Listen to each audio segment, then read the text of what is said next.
Прийшли окупанти до нас в Україну, форма новенька, воєнні машини, та трохи поплавився їх інвентар. Байрактар,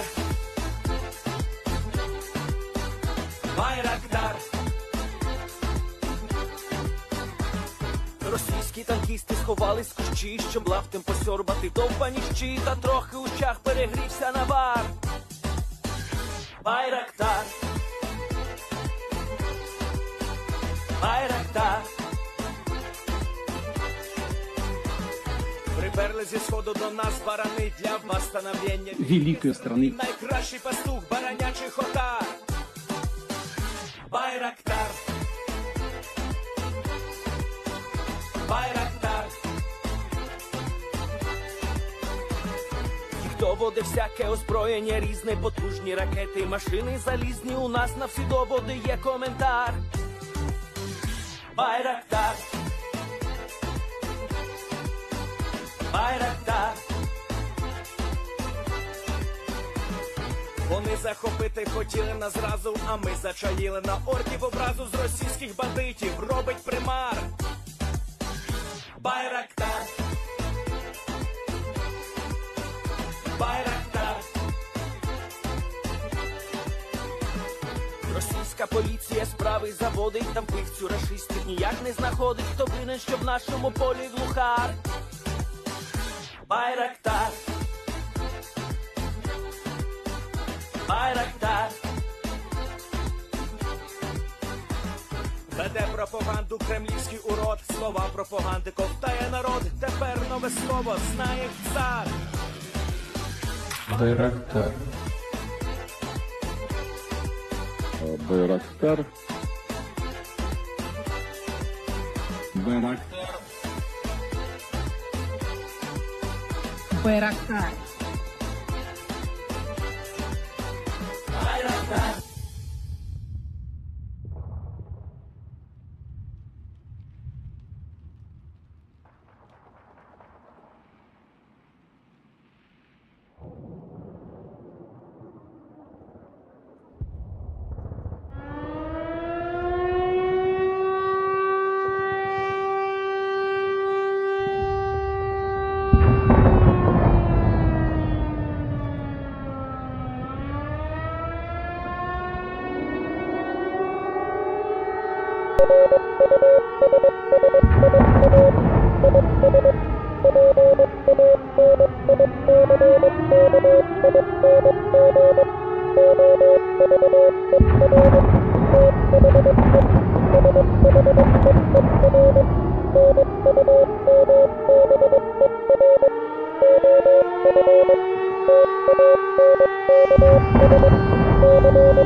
Yes.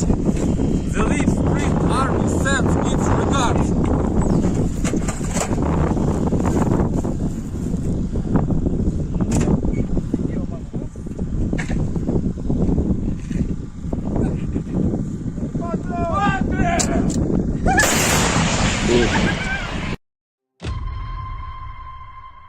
Хотите жить – бегите. Хотите жить – сдавайтесь в плен. Россия не получит новую территорию Украины. Россия присоединит себя к той катастрофе, которую она принесла на оккупированную территорию нашей страны. Оккупант заполняет могилами захваченную территорию Украины. И все больше могил на территории самой России. Ценой того, что один человек в России хочет продолжать эту войну, кто хочет войны больше, чем жизнь. Ваши жизни, граждане России.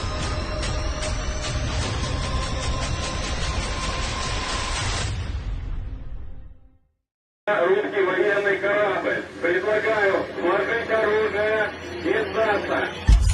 Русский военный корабль, иди нахуй.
Hello, everyone. I'm the Enforcer, and I'm accompanied by Enforcer Matt.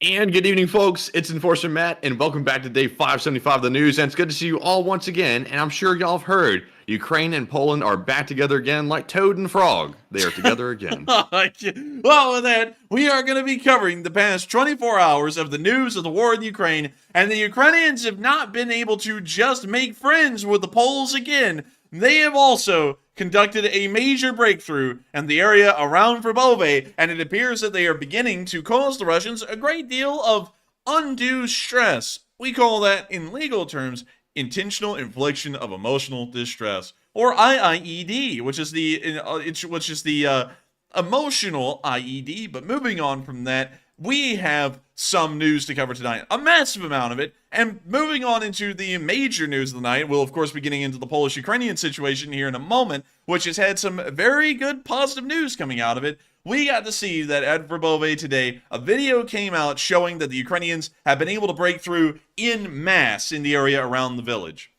I'll take you all to the video real quick, and then I'll explain what we're seeing. So, starting off with our first clip, we got to see that the Ukrainian armed forces were able today to cross the Surovikin line's anti-tank ditch. You can see a well-carved-out road that the Ukrainians have made through the Surovikin line, through the anti-tank ditches, and a whole bunch of other stuff that they made up the Surovikin line, and making its way towards Verbove and out of Verbove.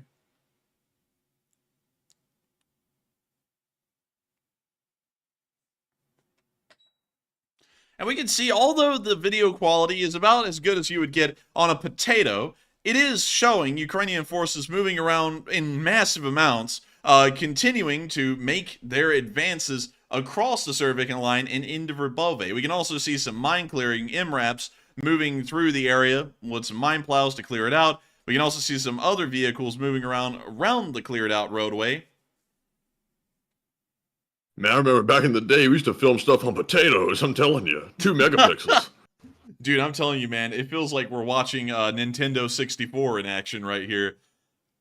And now we're about to see the Ukrainians bringing in some heavy artillery onto this area.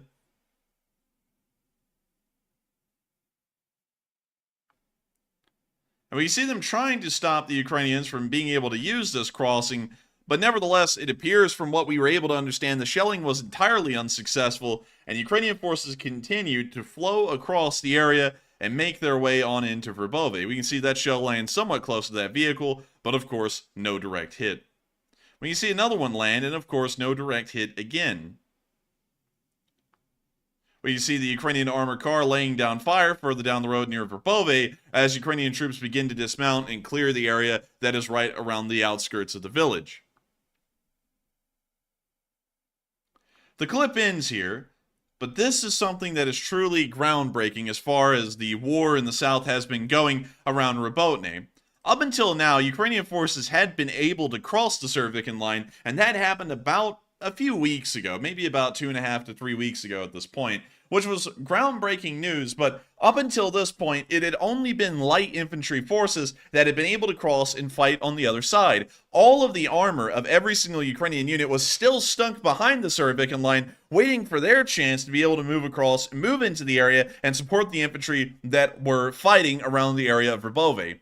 Ukrainian engineers have been working tirelessly around the clock while the light infantry have been trying to give them enough wiggle room to work with to set up temporary crossings over the anti-tank ditches, over the infantry trenches, and every other obstacle that the Surovikin line had made, so that way Ukrainian armor could race across the Surovikin line and right behind it. And today is the first time that that has ever happened. It is massive news, not just because Ukrainian armor is making it across, but that Ukrainian armor is going to be providing a massive deal of additional support to all of the Ukrainian infantry that find themselves in the area of Verbove, and to help to give them additional strength on the battlefield that they did not have up until this point in the battle. We're expecting that this area may actually get into some pretty precarious positions for the Russians, considering that the Ukrainians have a lot more firepower and ability to bring against them. This part of the line might start to waver or collapse for the Russians, but we don't know about the area around Novoprokopivka. The VDV is defending the main highway from Novoprokopivka down towards Tokmak, and they are still continuing their head-on assaults and counterattacks against the advancing Ukrainian forces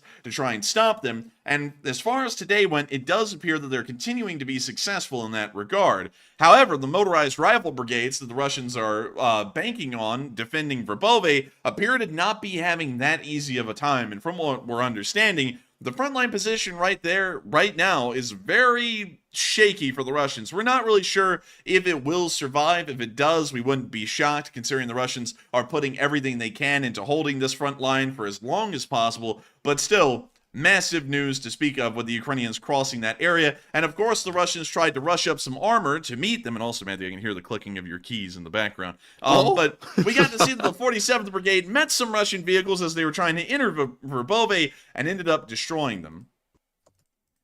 And so here's the clip. And we're going to be muting that. And we're going to have to really mute that. Oh. And man, they got slammed. We can see now it's Rogue. Oh man, it's going off-roading. Oh my lord. Gets hit by artillery, and then it runs over a landmine. That guy's day can't get any worse.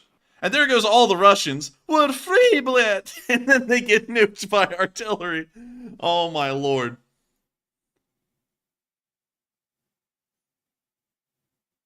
And we can see the Russian tank sitting there smoking. It's not completely destroyed at that moment. But pretty incredible stuff to see the 47th Brigade wipe out that one attempted Russian advance. We understand that this was somewhere around Verbove or Novoprokopivka, but it appears that that Russian counterattack was thwarted incredibly quickly, practically sizzled, as soon as it arrived on the front line. And you know how we like orcs, Matthew. Sizzled, like bacon. Oh my goodness. Orcs sizzled. But moving on from that and into the area of Sherbaki, we got to see the 49th Brigade, not the 47th Magura, which has been fighting in that area quite heavily around Robotny, but we got to see the Carpathian Sich Brigade, the 49th Infantry Battalion, posing for some pictures as they were at their staging area in the general area. Here we can see a BMP-2 and 2 Ukrainian infantrymen standing near it. In the next picture, we can see the 2 soldiers talking near a trench line. We can also see in this one some soldiers of the 49th holding up their flag. And then in the last picture, this one was actually really interesting. When you see this guy here with one of the biggest smiles I've seen. This guy needs to be on a Coca-Cola ad stat. But what's more important is the tank behind him. This thing is a T-80 BVM. And these were only acquired by the Ukrainians from capturing Russian tanks. The Ukrainians don't have any indigenous T-80 BVMs. These are entirely a Russian upgrade of the T-80 main battle tank. You can see one pictured here. And the fact that the 49th Brigade has one of these and is using it shows that at an earlier part of the war, they were able to capture this T-80 BVM, upgrade it, maybe slightly, and then push it right back into service on their side. Of course, Man, they put in some good upgrades on this thing. But I got to say, real quick, before we move on to this photo, this guy right here, the look on his face is like those people in the pharmaceutical commercials while they're reading off all the deadly side effects. Like, this is the look they have on their face in the commercials. man, it really is for the most part. I mean, this guy is too happy. I don't know what's up, but it's maybe he just got paid. Something's up. I have no idea, but this guy is over the moon. And also, I like this guy's mohawk. I didn't even notice that until we zoomed in right there. This guy's got a full-on mohawk. But nevertheless, what a sight. Of course, the smiling guy, he is happy beyond belief. And also the T-80 BVM behind him. Maybe he's happy because he just turned around and told this guy, he captured it. And then he starts smiling like that. Maybe that's why he's smiling. But anyways, that's the end of that little bit of news right there of the 49th Brigade. And hopefully we will see them move out of their staging area and into the battlefield and into the action here soon. However, moving on from the major breakthrough that we have been able to see and report on in the area around Verbove today, there has been massive developments abroad with the Ukrainians and the Poles. Of course, many of y'all know that the Polish-Ukrainian relations seemed, according to mainstream news, to have soured greatly to the point that they were practically going to be going to war here in a quick moment just a few days ago. At least that's how it was being reported. We decided for the past few days to not report on the situation because it appears that it had been largely overblown and there may be a lot of Russian influence spinning the story to be a lot more serious than it really ever was. And so we held off on reporting it until we could get all of the information and news available. And so now I'm going to try and explain everything from start to finish. It's not going to be today's news. It's going to be the entire situation and how it's being resolved today. And y'all heard that right. It's being resolved. But moving on into it, Ukrainian grain is produced at massive amounts and incredibly cheap. That's why it's the #1 grain for many aspiring countries in the world like China, Saudi Arabia, Egypt, and so on. It's a very cheap food source for countries that either need the grain to continue to feed their burgeoning populations, or they are not able to grow grain, and so they have to get a massive amount of it as cheaply as possible. Ukraine is the solution to most of those nations' problems. During the war, the Ukraine has not been able to ship out this grain in the numbers it has been able to at the start of the war due to Russian blockades, and also the fact that the Ukrainian grain deal only lasted for an incredibly short time, and even then was quite limited in its abilities, considering the Russians attacked Ukrainian port infrastructure and reduced their ability to load ships and then send them on their way out into the rest of the world. Because of this, there was a massive amount of Ukrainian grain sitting around inside of stockpiles inside of the country that had to go somewhere, and the only place that it could go was westwards into the European Union. And this is where the problem in between Poland, Slovakia, Hungary, and Romania came in. You see, Ukrainian grains were so cheap that when they made it into Polish markets, people simply could not compete. What Polish farmers were selling, for example, at $13 a bushel, the Ukrainians were able to sell for $7. And so obviously everyone would go for Ukrainian grain. It's largely the same quality as Polish grain, but incredibly cheap. Cheap to the point that Polish grain is a disdain. It's honestly bad business to buy Polish grain. And because of that, Polish farmers begin to have a somewhat tough time of being able to sell their grains because Ukrainian grains were just so competitive. There was no way in hell that the Polish farmer could compete. Even if they were taking a loss, it still wasn't close to competing.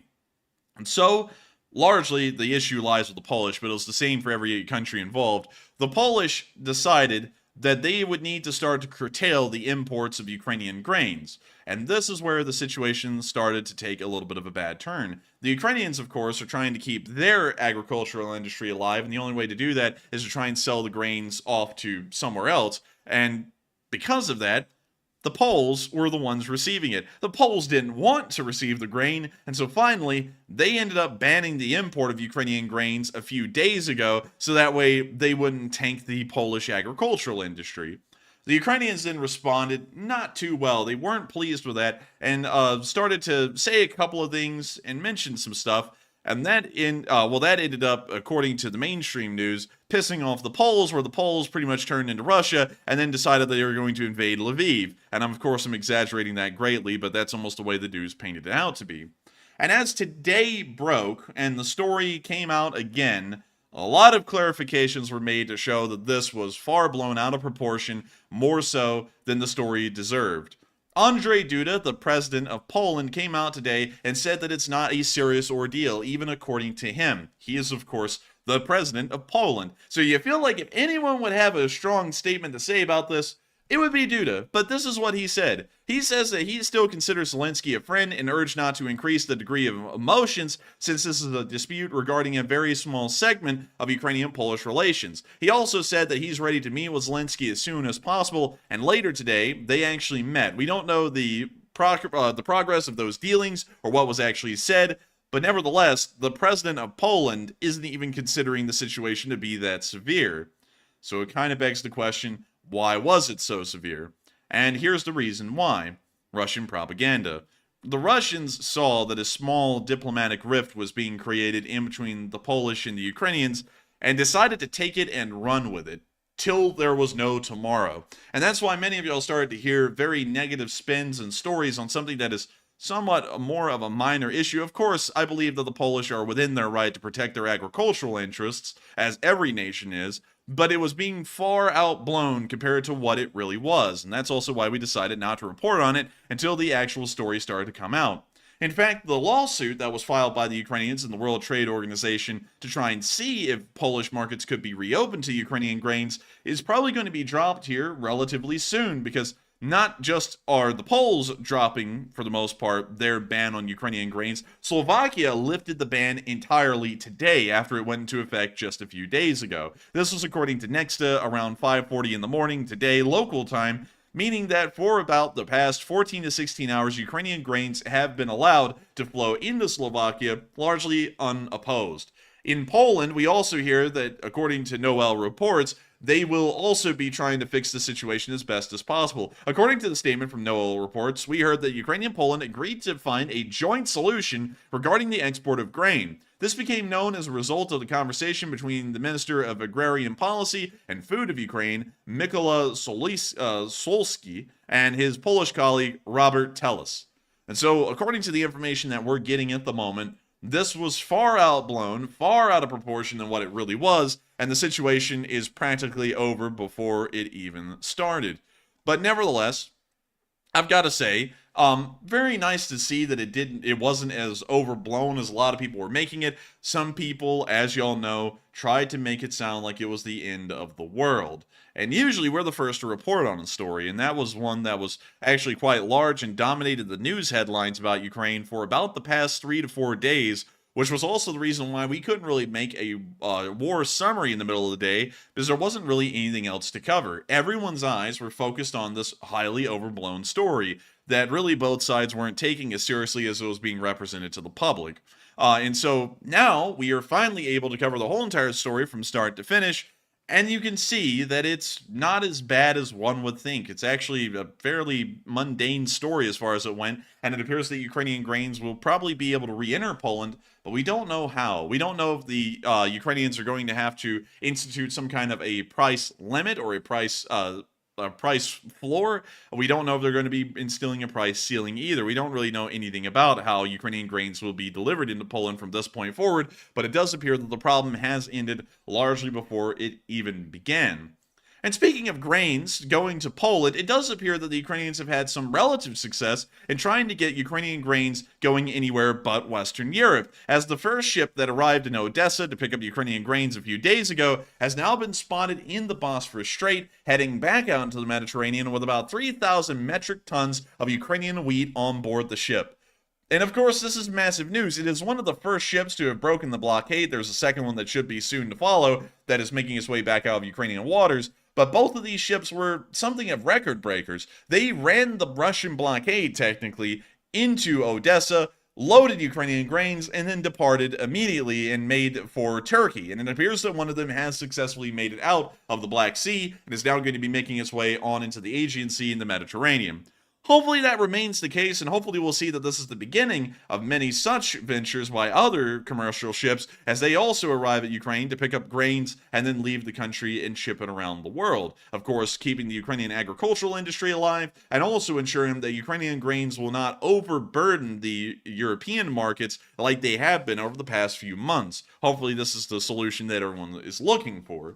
And speaking of a solution that everyone's looking for, while the Ukrainians had a light bulb go off in their head to destroy the Russian Black Sea Fleet as best as possible at the moment to stop them from effectively creating a blockade, it appears that the Russians had light bulbs turning off in Tula as an explosion rocked the city last night near the power plant and knocked out power for around 5,000 people inside of Tula. This was reported by the Ukrainian Pravda. And it's very interesting to see that they were able to knock out a power station. We don't really know the exact details as to how or why, but it is very nice to see that they were They probably able. just thought it was like a regular outage or something, because I'm sure that electricity is probably not consistent in Russia because everything over there is falling apart. Man, They're probably like, oh, we had another outage. Man, regular. they got that Unikali electricity, you know what I mean? Like 3 hours a day, that's it. And most of it's probably in the evening. But still. Now they got good electricity in Unicleve because we have a very good electrician up there, so they're running all the time. Man, you know it's running all the time up there. It's 9 o'clock on the dot, you know what I mean? But anyways, wonderful to hear that the Ukrainians were able to knock out power for about 5,000 people, and hopefully they will be able to, I don't know, maybe go around and knock out some military strategic targets. Power plants do fall under that category, and while it can affect the citizenry, attacking a power plant, whether it be Ukrainian saboteurs or a Ukrainian drone attack that did it, could knock out the ability for factories to operate. Factories, of course, require electricity to be able to function, and so if you knock out their power supply, it's highly likely that they won't be producing anything of value over the next few days until the power is restored. Moving on from that news, however, and down into the far reaches of the world, the far reaches of Ruski Mir, blit. We are now going to be moving on into Armenia and Azerbaijan. This is something that we haven't really covered a lot on this channel, and we're not going to be covering in an Armenian-Azerbaijan kind of context. We're actually going to be covering this a little bit in a Russian context as to what their reaction is probably going to be to what's happened here recently. As some of y'all may know, the cultural tensions here in this part of the Middle East, if you want to call it the Middle East is more down here. I guess this would be Asia Minor for the most part. But the tensions in this area in between the multiple ethnic groups is incredibly high, to say the least. The Kurds hate the Turks hate the Kurds, the Syrians hate the Kurds, the Iraqis hate the Kurds hate the Iraqis, the Kurds hate the Syrians, the Armenians hate the Turks hate the Armenians hate the Azerbaijanis hate the Armenians, the Georgians don't really like the Turks, the Armenians, or the Azerbaijanis, the Iranians don't like anybody. You get the idea. Everyone largely hates each other in this part of the world. But you know one thing that the Russians try and do is keep the law and order around this place, because you all know there's no other country better at keeping law and order and stability than the Russian Federation. Just look at their past experiments in Georgia, in Moldova, in Ukraine, in Kazakhstan. They are known for being great peacekeepers around the world and never sticking their nose into things that really aren't their business and then screwing it up massively in the meantime.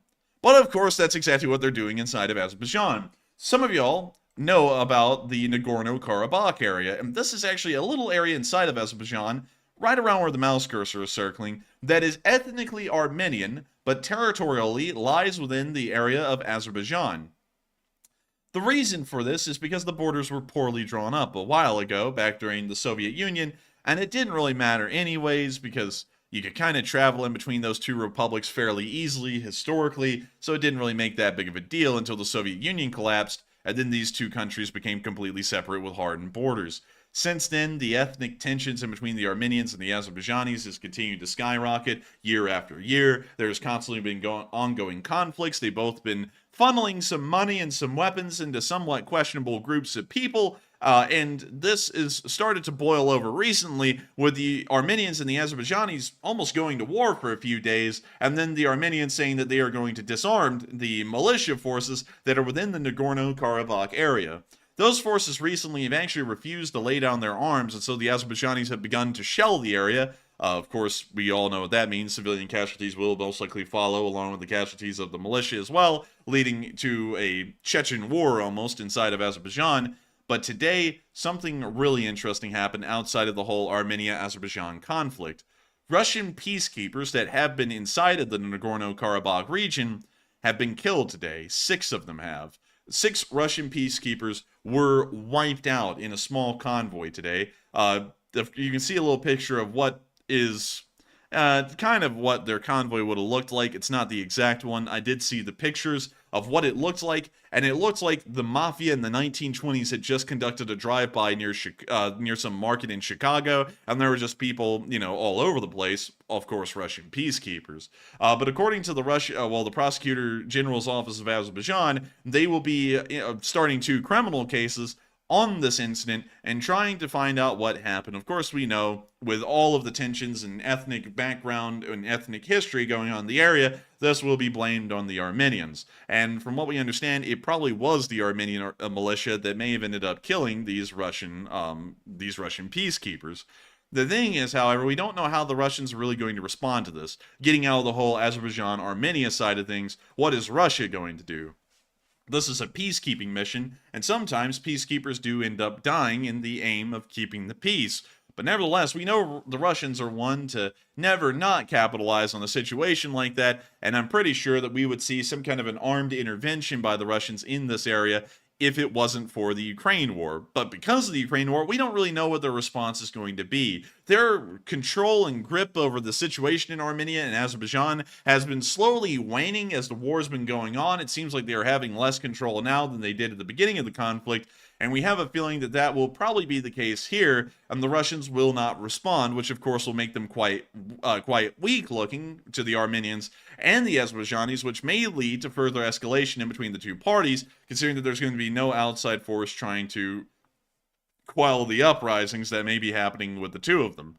Also, another interesting note is that one of the people that was killed in this convoy today was actually a deputy commander of the Russian Northern Fleet's submarine forces, captain of the 1st rank Ivan Kovkin. He was killed today in the area. They said from shelling, but from what I was able to find, he was killed in that 6-man convoy that got wiped out by who knows who, but it was probably the Armenians. And it's really interesting here that someone like him is out there in the middle of Nagorno-Karabakh and just being there. Why? I don't think a submarine captain has any business being in a place like that. Sounds like he got sent there kind of like, what's his name? What's the guy that got sent down to Africa, the Russian general? Surovikin. Yeah, it sounds like Surovikin. Like they're sending them out to get in bad positions so they can end up getting killed.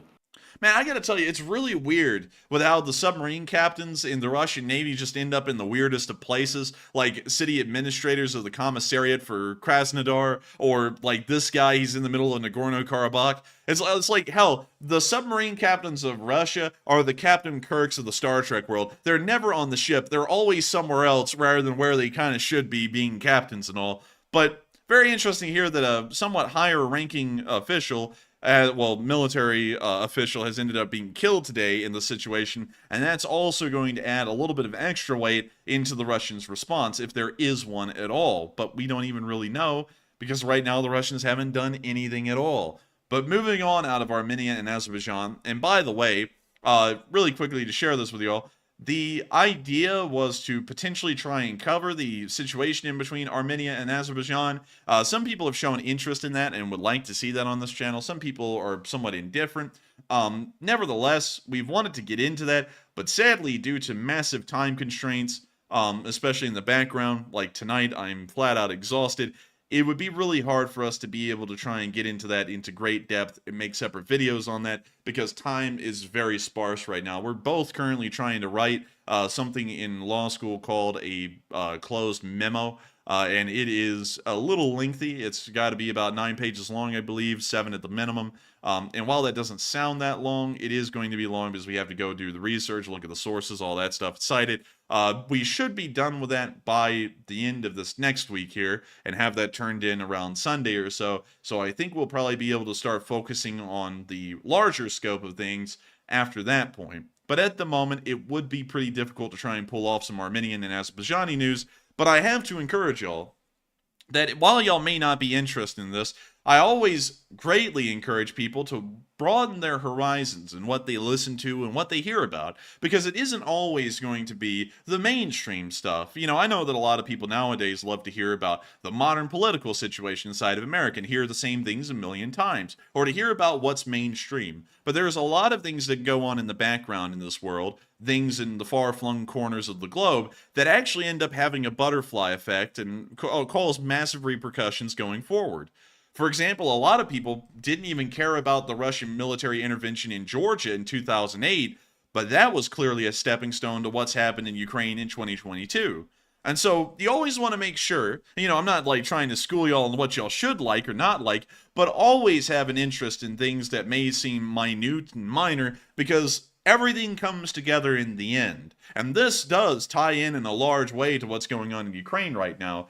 While it doesn't look like it's near Ukraine, it's largely in the same part of the world, at least diplomatically. The Armenians, the Azerbaijanis, the Georgians, and the Ukrainians are all considered to be kind of in the same area by the Russians, and in fact, almost all of these countries are near or actually border the southern military district of the Russian Federation, meaning that the same part of the Russian military is looking at all of these areas at the same time, which of course, in that sense, it really ties it in heavily to the Russians and what they're doing in Ukraine right now, considering that the administration of the Ukraine war has largely fallen onto the southern military district of the Russian Federation, which is based out of Rostov-on-Don.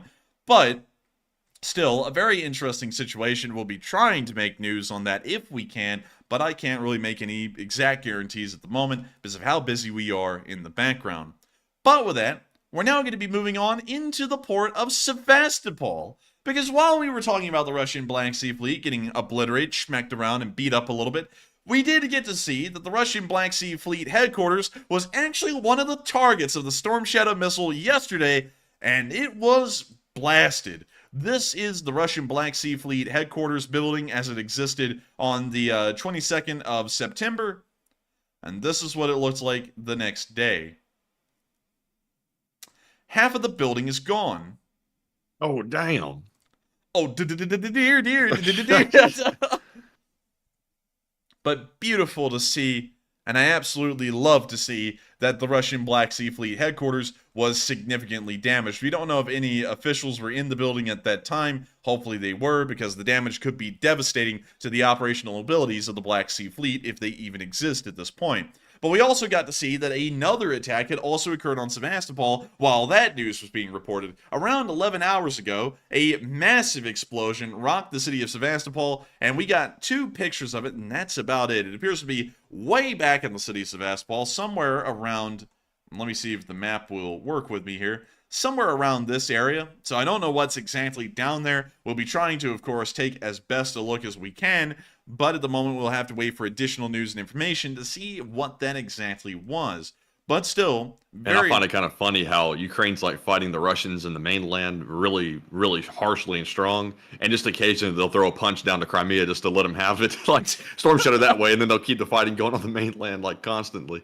Man, I'm telling you, it's crazy to watch that happen too, because they go out of their way at this point to try and destroy the Russians in Sevastopol. Like, the whole war is going on up in the southern front, the northeastern front, and all that. And then you just see the Ukrainians just hammering the hell out of Sevastopol on a daily basis at this point. It's actually pretty nuts to see, and hopefully we'll see that the Ukrainians are able to practically wipe out the Russians' abilities on the spot, hopefully indefinitely for the Russian Black Sea Fleet. And so with that, we're now going to be moving on from Sevastopol and all of the news that came out from there, and we're now going to be moving way up out of Crimea and on up into our little location unknowns. We have some pretty interesting ones to cover today. They're actually pretty unique. We try our best nowadays to make sure that our location unknowns are as unique as possible, and tonight is no exception. But before we get into that, we of course have to address the polls. And so with that, what do we got, Matthew? All right, so our very first poll says, Poland's president says his remarks on, quote-unquote, ending aid to Ukraine are being badly misunderstood. And what are your thoughts? 54% said Russian propagandists have been at work. 31% said it sounds like saving face. 9% said unsure. And 7% said, something is odd. And I have to say that this is, once again, like we said the other day, the exact reason why we had to take our video down. We noticed that some of the sources were a little bit too strongly opposed to Ukraine and their situation with Poland, and that struck us as kind of odd. And now we know why, because Polish president has said now that his comments are being taken out of context.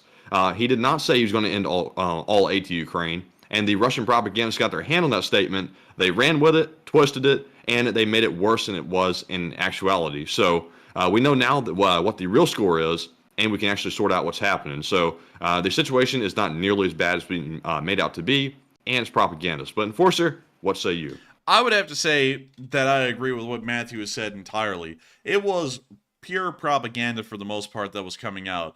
Of course, whenever the Russians see a divide happening anywhere in the Western world, they are going to hop in and exacerbate it to the nth degree. It's what the Russians do. It's what the Russians are best at. And it's really the only way that they can fight the West is to try and tear us down from the inside. And that's exactly what they were trying to do with their misinformation during the past few days in between the Polish Ukrainian situation. So I'd have to completely agree. That's why we didn't cover the story. That's also why we took our video down that was covering it, because so many of the sources ended up being skewed that we didn't feel confident at all in putting that story out to y'all and having a straight face and saying that that was accurate news. Almost none of it was accurate, none of it was good, and so we just struck it off the record and then went and didn't make a video for the next few days because that was all that was dominating the news headlines.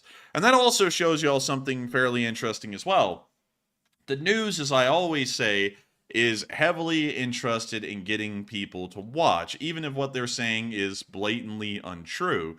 And that's something that we certainly saw when this broke out. Every single news company started to cover the story because it seemed like a massive scandal. It seemed like what we call juice. And so they were trying to get all of y'all to listen to that as best as they could and get you to watch it, damning the consequences of what may happen long term in between Ukraine and the Western world because of that, or how that may damage Ukraine's reputation. And now that the story has become far more fleshed out and a lot more clear, that story was almost a blatant lie from start to finish, at least how it was being told and unfolded to the rest of the world. And so I'm pretty happy that we had discretion on that one, decided not to report on it until all of the information came out, because otherwise we would be in the crowd with the rest of the news organizations that were just there for views and clicks, which is something that we largely try and avoid doing. But with that, I hope that does address that fairly well, and we are on to the next one.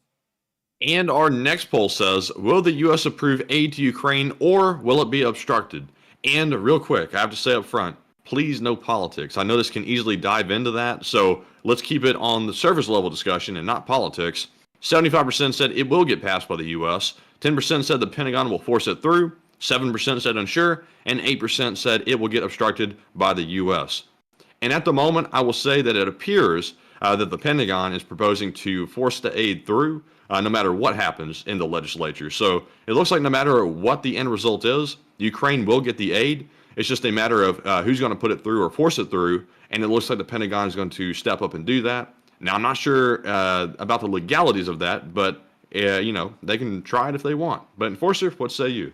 I'm going to have to say, I'm largely going to have to remain removed on that. I usually don't get into that in a great deal, largely because it's usually very political, because people make it, make it out to be that. So I'm actually going to defer a comment on that and not give one. So with that, we are on to the next one. All right, and with that being said, we are moving on to our questions. And up first, we have a $5 donation from Certify, who does not leave a comment. But big shout out to Certify for that support, and we do appreciate it very much. And Enforcer, what say you? And I gotta thank you so much, Certify, for the support and helping this channel to keep on running, because every single bit counts. They threw in the pair, pump and iron for 3 days, and it also says in the background to keep it up. And I gotta thank you so much for the support, Certify, because being the only super chat of the night, you are helping us to keep this channel running. Of course, the support means a great deal to us, whether it be $1 or $500. Every single bit of support counts in helping this channel to keep on running. And so I got to thank you so much once again, Certify, for thinking about this channel and supporting us to be able to make this possible. If it wasn't for folks like you who supported this channel, we wouldn't be able to run this thing day in and day out. We wouldn't be able to run it through terrible throes of exhaustion. We wouldn't be able to run it at all, because we wouldn't have the ability to pay the bills or feed ourselves or anything else in between. And so I greatly appreciate you so much for the support and helping this channel to keep on rolling, Certify, because you are a true OG. And so with that, thank you so much once again. I hope that does address that fairly well. And we are, I guess, on to 2 live chats, and then we're going to be moving on into location unknowns. And our next question goes to DB, who says, are you going to discuss Ukrainian special forces taking out Russian-backed groups in Sudan? We want to do that, but it's kind of out of the scope of the Ukraine war. We've tried covering Sudan before, and so many people, like, it was actually like a huge issue. So many people got violent and militant over us covering Sudan that we just decided we weren't going to cover it at all back then, although that was on the news cycle for a little bit about what was going on there. So I would like to cover it, but due to how it went last time, we're probably going to largely avoid that for the most part. But with that, I hope that does address that fairly well. And with that, we are on into the final question of this segment, and then we're going to be moving on into the location unknowns. And so with that, what do we got, Matthew? All right, and on this one, we have another super chat. This time it is from Jack Ray, who puts in a very generous $134 donation. Damn! Thank you very much, Jack, for the very generous support. And he says, keep up the good work. And thank you so much for the massive support, Jack. And thank you for saying to keep up the good work. Of course, your support helps to make it possible. And I can't say that enough. We always rely on the support of viewers to help this channel to keep on running. That's the way it's been since day one. I sit here and think about this. I don't know if that's an undue stress onto viewers or what, because we are really the only YouTube channel that runs this way, where it's raw super chat support helps the channel to keep on running. A lot of channels run off of a mix of everything: super chats, ads, sponsorships, and memberships, and a million other things that are also thrown in. Buy me a coffee, all that crap. PayPal, you name it, it's there.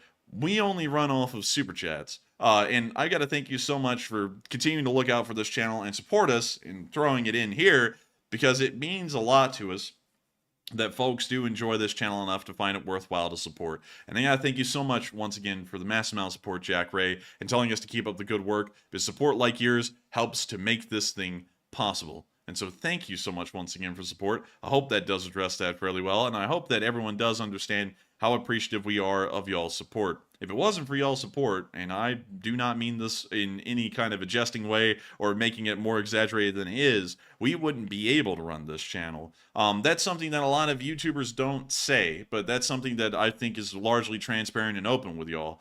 Every single YouTuber on the platform has to make a living doing this to be able to run their show. There's not a single one out there that does YouTube for free, because it takes too much time, and it's also largely a job. That's something that I always find weird about one specific YouTuber who always acts like they're working for free when they showed their dashboard on screen on accident one time and they were making nearly $9,000 to $8,000 a month.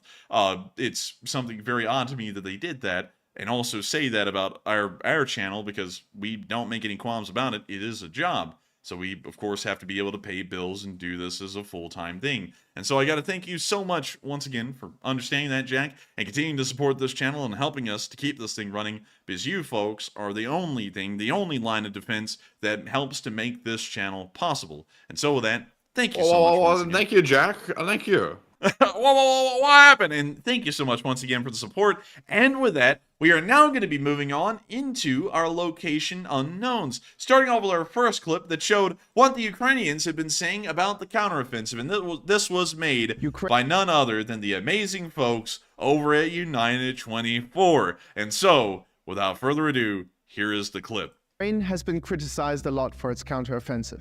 Too slow, too inefficient, and also too spread out. Various reports in big and influential media outlets, citing various officials and experts, complained about different aspects, but particularly one stood out.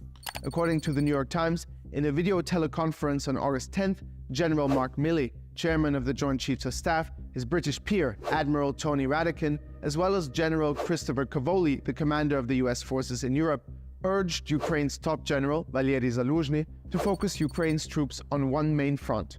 According to them, one of the main factors for the slow offensive is that instead of concentrating a bulk of Ukraine's troops, newly created brigades and older, more experienced ones, combining them for one big push, the higher command has chosen to spread out the troops over the 1,200-kilometer-long active front line in a more or less even manner. Newly created brigades like the 47th and the 33rd in the south, older, more experienced ones like the 72nd Mechanized Brigade or the 3rd Separate Assault Brigade in the east. So, welcome to Talking Tactics, where this week we want to try to offer a very brief and simple, yet hopefully effective explanation as to why Ukraine's strategy is what it is. Let's begin with the first myth, the idea that only new and inexperienced brigades are fighting in the south. The 68th Jaeger Brigade was the first to hoist the Ukrainian flag over the liberated village of Blagodatne. Surovikin was recaptured by the 35th Separate Marine Brigade. The 128th Mountain Assault Brigade recaptured the strategically important village of Pyatikhatki. So, it is quite understandable when the reaction of the Ukrainian government to all this criticism is pretty straightforward. Criticizing the slow pace of counteroffensive equals to spitting into the face of Ukrainian soldier who sacrifices his life every day.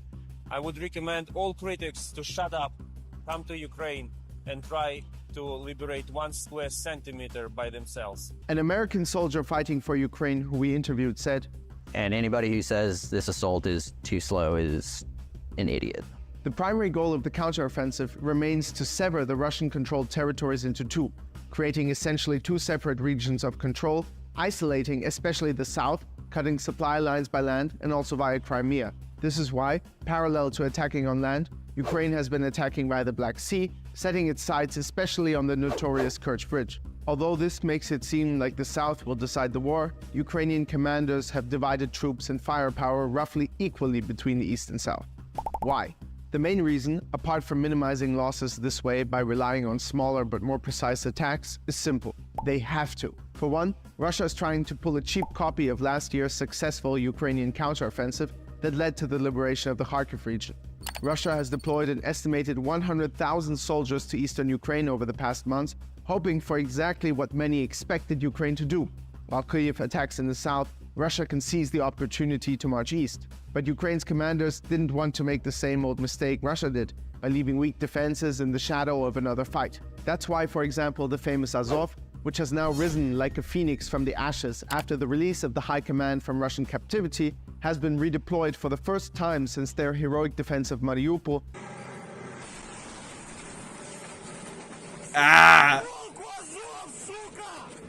Man, I like it, man. He slammed that thing right into the toilet. Not in the south, but east, near Kremina, where the battle for the adjacent forest has been raging for months. There is another reason. When you look at the minefields laid out by Russia in the south, when you listen to Ukraine's soldiers who are fighting there, like a tank commander in our story about Leopard 2s that you can check out, who says that they often only have one line that they can navigate back and forth to attack and retreat, then you start to understand this kind of war, with all its drones, its electronic warfare, minefields, with a non-stop contested airspace, is something even the very war-experienced USA has not had to endure yet. Take this example. Ukrainian soldiers at the front line, or even 20 kilometers behind it, most typically don't live in large bases that are drawn up overnight with generators, a gym, and medical tents. They live in small groups, spread out, in forests, dugouts, abandoned flats and houses. Why? It's too dangerous otherwise. You would be too exposed. As soon as a drone spots you, your clock begins to tick. And for this reason, it's almost impossible, from a security aspect, to bring tens of thousands of soldiers into one sector for a long period of time and tell them, go, attack. Let's switch to the east again and take a look at the situation around Bakhmut. On the 17th of September, the Ukrainian armed forces announced the liberation of Klishivka, a town south of Bakhmut, by the 80th Air Assault Brigade, 5th Assault Brigade, as well as the Lyut Brigade. The commander of the ground forces, Alexander Syrsky, announced that during the operation, Ukraine effectively neutralized 3 Russian brigades. But still, in their push for Bakhmut, Ukraine has been criticized for spending a lot of manpower to essentially gain very little. But why does Ukraine continue to launch assaults in this direction? The first reason is tactical, to create an exhausting effect, binding Russian troops to this area and stopping them from being deployed elsewhere. According to the Institute for the Study of War, elements of 2 of Russia's 4 airborne divisions, the 106th and the 98th, and 3 of Russia's 4 separate airborne brigades, the 11th, the 31st, and the 83rd, are currently defending the Bakhmut area. And it's blatantly obvious. If they're fighting there, they can't fight elsewhere. So it's not really Ukraine that is fixated on Bakhmut, it's Russia. That brings us to the second reason, which is motivation. To take revenge for the barbaric destruction of the city and terrorizing of its inhabitants through the Russian army and the Wagner PMC. After all, the capture of Bakhmut, or at least what was left of the city, was Russia's biggest success and served as a construct for a lot of their propaganda during the past months. To take back the city would mean also to take away the only small success they have. Let's take a closer look, which will hopefully underline what we have laid out so far in this video. The fight for this area is brutal. If we consider troop positions and topography near Bakhmut, it is objectively a disadvantage for the Ukrainian armed forces to attack via the northern flank. So far, any attempt to gain a foothold in the area of the Berkhovsky Reservoir has not been successful, as the Russians still occupy the higher ground behind. But the recent liberation of Klishivka and the surrounding higher ground allows Ukrainian troops to establish a further foothold and to pummel a wide area with artillery in preparation for any further assault. Also, this area contains a vast network of trenches that were originally built by the Ukrainian army before they were captured by Wagner under huge losses. The city of Klishivka was key for Russian forces to eventually capture Bakhmut. The entire southern flank below Bakhmut, the strip Klishivka, Andriivka, Kurdyumivka, was chosen as the main direction of the Ukrainian counterattack not only because of the topography, but because of its proximity to Chasiv Yar, which has been pretty fortified by Ukraine's armed forces during the past months and is easily accessible via the town of Konstantinivka. This important connection allows the Ukrainian forces to rotate troops and resupply, transferring fresh reserves. Giving up this area by losing it, by withdrawing troops, or even easing off the pressure would allow Russia to gain momentum either here or in other parts of the front line. This is unacceptable. War should always be regarded as something multidimensional. Any event in one place can always provoke a reaction in another. So, for now, it's not only the best, but really it's the only choice to continue pushing simultaneously on two front lines, south and east. Thanks for watching Talking Tactics. Hit like and subscribe, and also you can follow us on Telegram. See you next week. And with Now, that, I gotta say, to be fair, didn't Ukraine actually change their tactics in response to the Pentagon's criticism? Because I recall distinctly they did change around slightly, but the video suggests that they haven't. They actually didn't change around slightly in response to Pentagon criticism. They actually listened to the Pentagon, conducted the counteroffensive originally according to their specifications, and then afterwards they said, we're going back to our doctrine because the Western doctrine isn't working too well in this kind of a war. But one thing I do have to say is that I'd actually have to disagree with one statement that was said in that clip where he said the United States has never dealt with the war like this before. We actually have very recently, and that was in 1991 during the Gulf War. And I know a lot of people never look at that situation as being close to anything comparable with what's going on right now, because it looked like we steamrolled the Iraqis, and we did. But it is a little bit of a misnomer to say that we didn't deal with a situation like we're seeing in Ukraine. And I'll try and explain why if I can get a map right here. So let me go looking for a map. And man, Wikipedia's got a load of stuff on this. They be loving it. Ba-da-da-da-da. But let's see here. I'll have a map. Here we go. All right. So this is a map showing the movement of coalition forces during the Gulf War and what eventually led to our victory. Of course, I can't give enough credit to the now deceased Norman Schwarzkopf, who was the general, the general of the coalition forces, who did an incredible job with his command. This guy knew the ins and outs of everything. But to explain really quickly what makes this very similar to the war in Ukraine is that you will notice down here that Arab forces, Syrian forces, Egyptian forces, and also U.S. forces such as the 1st Brigade, the 1st Marine Division, and the 2nd Marine Division never really advanced far throughout the conflict. Of course, all of the forces out here on the wide flank over here to the west were just going ham. I mean, hell, they were almost going all the way to Baghdad if they wanted to, and there was really nothing stopping them on their way. But the problem and the reason why you see that a lot of these forces down here along the border of Kuwait never moved forward is because they were dealing with the exact same kind of situation that the Ukrainians are dealing with right now, which is a heavily laden minefield spanning all the way from the Persian Gulf all the way to almost the very end of the Kuwaiti border and also a little bit into Iraq as well. We had to try and figure out how to deal with that. And if you ever go back and look at interviews of Norman Schwarzkopf, he actually explained how this minefield ended up being a massive obstacle for U.S. forces, coalition forces in the overall. Saudi and U.S., Egyptian, and Syrian forces had their sappers out in these minefields under artillery fire day in and day out, trying to clear ways for these units to move forward. And it would take a while, almost the entirety of the Gulf War itself, to clear these minefields once the offensive began. But there is never a sense in fighting in the most difficult areas. One of the number one rules of fighting a modern war strategically is to move where there is least resistance. That is always the best thing to do. You can maneuver in areas of less resistance however you really want, and you can kind of get the goals you need to happen in the places of heavier resistance by moving around the places of least resistance. The giant left hook out here was that goal. There were no minefields out here. The Iraqis never expected that anybody would be able to move an armored force or any force through this massive open desert. It was desolate, inhospitable, and not only that, had no landmarks in it, so it wasn't going to be navigable for coalition forces.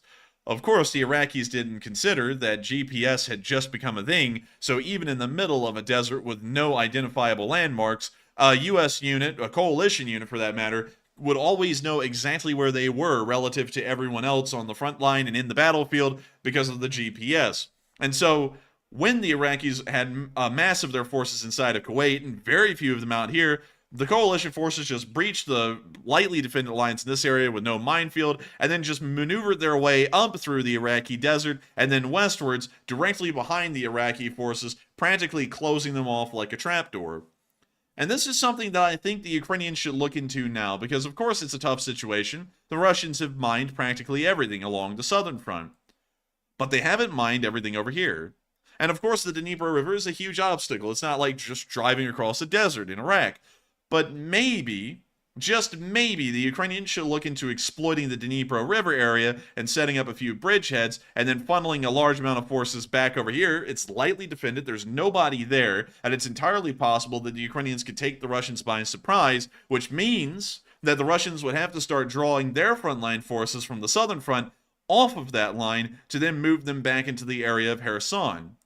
And then once they do that, these forces will have a much easier time moving through those heavily defended minefields. They'll be taking less fire, they'll be suppressed a lot less, they'll be able to clear the fields better and more efficiently, they'll be able to move unopposed, and then you will see a collapse of the southern front. And of course, I'm not saying that that's easy. I'm making it sound like it's a cakewalk. This would be a very difficult job. You would have to get the Ukrainian... We make it look easy. Man, walk with your boys. But this is a tough job, the one I'm describing right here. You would have to get bridges, the likes of which has never been seen in Ukraine during this entire war. Nearly 3/4 of a mile long, several of them in different places, and you would also have to land Ukrainian Marines or naval infantry on the southern side of the Dnieper River en masse to create bridgeheads that then you could actually build a bridge at. I think that might be the winning strategy here, considering the minefields appear to be unnavigable in the southern front. Of course, they would be navigable, but it takes a lot of time, it takes a lot of effort, and it most likely will result in heavier losses than other kinds of strategies where you're dealing with less resistance. And so that's really the only thing I can disagree with in the video, is that the U.S. has had an experience with literally every single kind of fighting you can imagine. We've done counterinsurgency, we've done outright conventional wars multiple times. We know what we're doing for the most part, but there's always a problem with knowing what we're doing and translating that in the modern world, in the modern command structure, and all of the history and knowledge that we've learned over to a country like Ukraine, because we're not there, we're not the generals in charge. If we were there, we would probably see this, and we would probably come up with the solution to the issue. But right now, the Ukrainians are the ones trying to find the solution to the issue, and we're trying to help them from thousands of miles away, and it appears it's causing some minor troubles. But moving on from that, that's kind of my take on what could possibly be done to try and get over the minefields in the south. But moving on to our next clip, we also got to see a picture of a Polish Rosomach in training with some Ukrainian forces. I actually saw someone in the live chat earlier ask Matthew, why in the world, if it's not a big deal, did the Polish say they were no longer going to be providing Polish equipment? And that was actually a misstatement as well. The Polish are not going to be providing their modern equipment to the Ukrainians. They're going to be providing their older equipment. They are still dedicated to providing armed support to the Ukrainians. It's just that it's not going to be incredibly modern vehicles like the new K2 SPGs. Well, actually, I think it's a K2. You know what? For some reason, Matthew, I'm having a hard time thinking about that. I think it's a K7 Thunder, actually, SPG, and a K2 Panther. but they're not going to be providing modern vehicles like that, and we're probably not going to see a lot more Rosomak shipped over, because the Poles are also trying to rearm and build up their armed forces as we speak, while also providing arms to the Ukrainians. So that was once again also taken out of a, well, misquoted by people who had other interests. But we can see the Rosomak here in the background as this Ukrainian soldier is training on the field. We can also see what appears to be a crew member, and then finally we can see the driver here just standing up in the driver's bay talking to the reporter right here. But still, wonderful to see a Polish provided Rosomak, and hopefully the Ukrainians will get some good use out of this thing on the battlefield here soon. But moving on from that and on into our next clip, we also got to see a Leopard 1A5 in training as well. And I gotta say, these are really nice. These are actually the Danish Leopard 1A5s that were provided a little while ago. And we can see that they've now arrived in our western training area inside of Ukraine. I've got to say, the Leopard 1A5s look pretty freaking good. For them to be a tank from the 1960s, it's not that bad looking. It is not that bad. I was sitting here thinking the whole time. I was like, I've heard of Danishes somewhere, and I think you get one of these for free when you stay in a hotel. You know, I actually think these things come with cream cheese. I think so. It could come from Costco. You know, buy a pack, get one free. Yeah, you know, it could. Maybe that's how they got so many of them, you know, because they're getting a lot of these. I think they're getting something like a total of 150 of these from Western nations. It's probably going to be one of the largest tank packages we've given over. But gotta say, But you know, the truth is, if you want to win, you don't hire a Dane, you hire a Finn. Oh yeah, you know it, man. You know it. But you know, Matthew, you always got to have a proper breakfast in the morning, and if you want one, you got to get a Danish. You know what I mean? But still, yeah. I don't know about that, but all right. But still, really nice to see that they are getting these Leopard 185s, not just from Denmark. They're also going to be getting them, I believe, from the Netherlands, Belgium, and Germany as well. But it's great to see that the Danish ones have arrived, and of course will be providing great amounts of infantry support to the, well, not infantry support, tank support to the infantry out there in the field. It's not that dated of a tank either. A lot of people may be thinking, it's from the 1960s, it must be dated. Well, compared to what it will be going up against, which is T-72s and T-62s, it's not going to be that dated at this point. It's actually going to largely be on par or a little bit above par against its counterparts. But moving on from that and out of the location unknown news there and on to our next one, we also got to see Ukrainian air defense destroying another Russian missile overnight. And so, here is the clip. You see the missile flying off into the distance. A shooting star, make a wish! We see a second one flying. Russia. And a third one.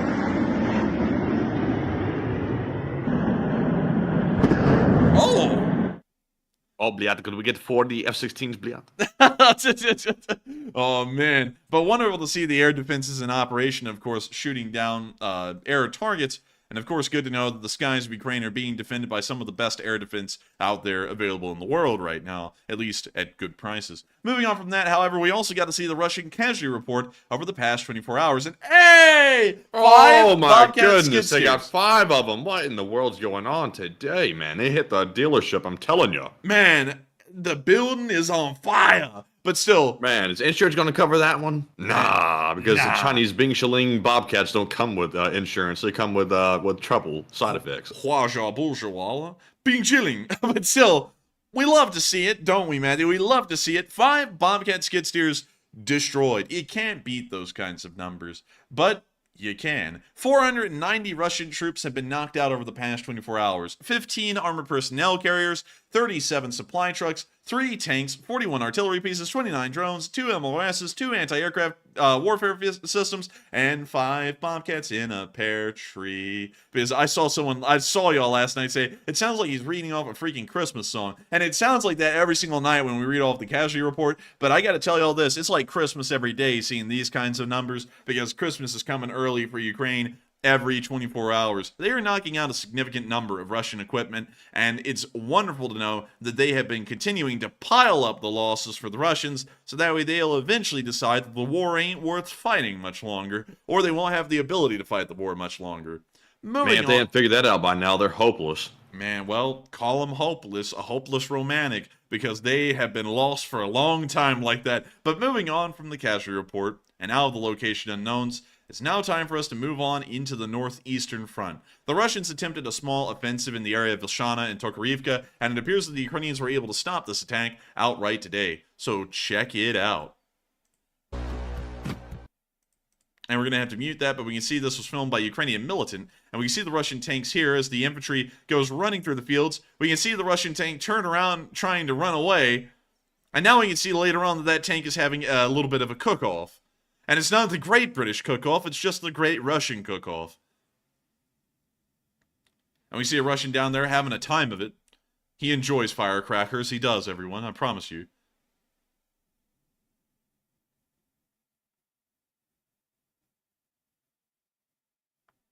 Man, I like how they've like styled this video. Like it says Ukrainian militant, but it's like in that really minimalist style. Like it's kind of like Apple marketing or something. Man, this shit got Versace on. But anyways, very nice. Apple militant. Oh, it's fancy. Man, I got this from Kroger, Walmart.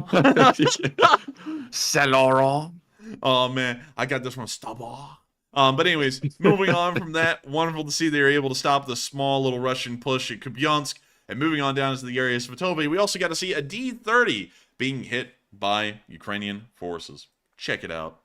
And it already starts with the D-30 getting slammed. But there's the D-30, there's the shell landing. It appears to have landed a little bit in front of the position.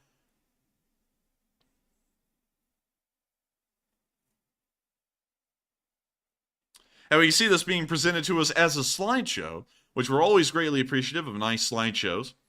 We see the two Russian D-30s right there in the tree line, and now we can see the one on the left getting hit and the ammunition cooking. And goodness gracious, y'all, I got to thank y'all for the massive amount of support tonight. I got to be honest here, having one $5 super chat come in for the first 40 minutes, I didn't think we'd have massive support tonight, but I got to thank y'all so much for that, and we will make sure to address all of it once we get to Zelensky's speech later on in the stream. Spoiler alert, there isn't one tonight, so we'll be getting to that here relatively soon. Damn. No speech? How's that gonna work? Well, I'm gonna come up with one. Oh. So that way you can have a restroom break, because one of us has got to have one here. But we can see the artillery continuing to land on the D-30's artillery positions.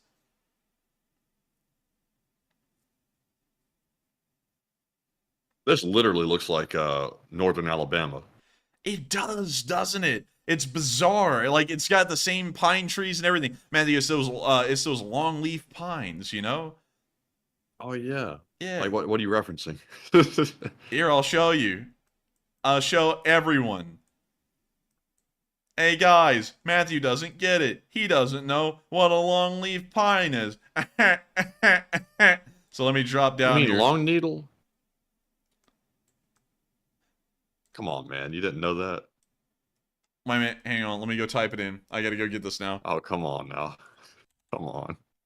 You took No, forestry. it's longleaf pine, you douche. It's a longleaf pine. Dude, I was in forestry class, What about man. long needle? Let me go type that in off screen, because I don't know what that's gonna pull up. So... Dang, man. Dirty mind. Jeez. What No, the hell do you think that's going to pull up? Dude, Romania, man. Just remember Romania. Whoa, hey, whoa. But here we go. So you can call, so apparently, wait a minute, hang on. Hold up, let me look at this. Eastern longleaf pine, and then there's sugar pine. Actually, there is technically no such thing as the long needle pine. It's all longleaf pine. Oh, come on. No, I'm looking here. Okay, here, I'll show it on screen to prove it. All right, I typed in long needle pine. On this common pine species of North America chart, it's called a longleaf pine, not a long needle. And then when you scroll down here, there is nothing that says... Wait a minute, what was that? What was that under that question pine, right there? It says which pine tree has long needles. The longleaf pine. Well, see, I was talking about the same tree. But it's not a long needle pine, it's a long leaf pine. Oh, come on. Come on, man. Come on, Jack. Are you Do a push-up kidding me? if you're so tough. Listen, pal, you're going to start making me pining over the pine trees, damn it. And this is about this is about Ukraine. But, man, I took, just in case you all didn't know, I actually took a forestry class in high school, and I had to learn everything about a cubic board foot and all that crap. And I also had to learn about all the trees as well and how the lumber industry works. So that's probably one of the only things I'd probably be certified to do as a job is get involved in the lumber industry. And of course, Yellowwood is one of the best timber companies out there. But anyways, that's a longleaf pine. And I was right. That's a long needle. Man, over here in the South, if you're a Southerner, you don't get all technical with that long leaf crap. You just say long needle because that's what we know it as. When you say you want some pine straw, I want some of that long needle. Shit, throw that up as a poll. Ask them, what is it? Long leaf? Wait, no. Long underscore pine question mark, and then put as the options leaf or needle. And let's see what we get. Is it going to be long leaf pine or long needle pine? You know what? Make that poll however you want. Just make sure it's got the option of long leaf and long needle in it. But anyways, sorry about that, y'all. We got distracted there about the long leaf pines. But nevertheless, you see a lot of these long leaf pines out here in those forests. And we can see the Russians apparently getting long leafed out there in the tree line. But moving on from that, and on into our next little bit of news, further down the northeastern line and into the area of Bakhmut on its northern flank, we got to see the K2 battalion in action.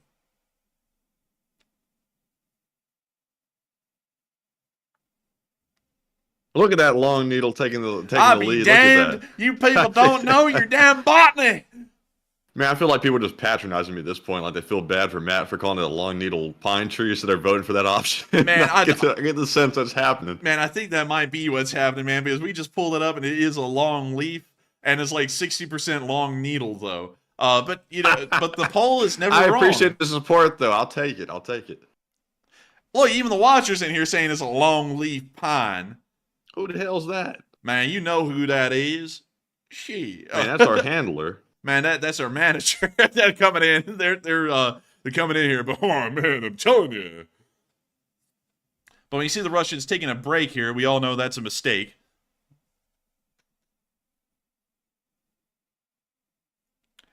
And we now see the drone getting high up in altitude, which tells us the artillery will be coming in soon.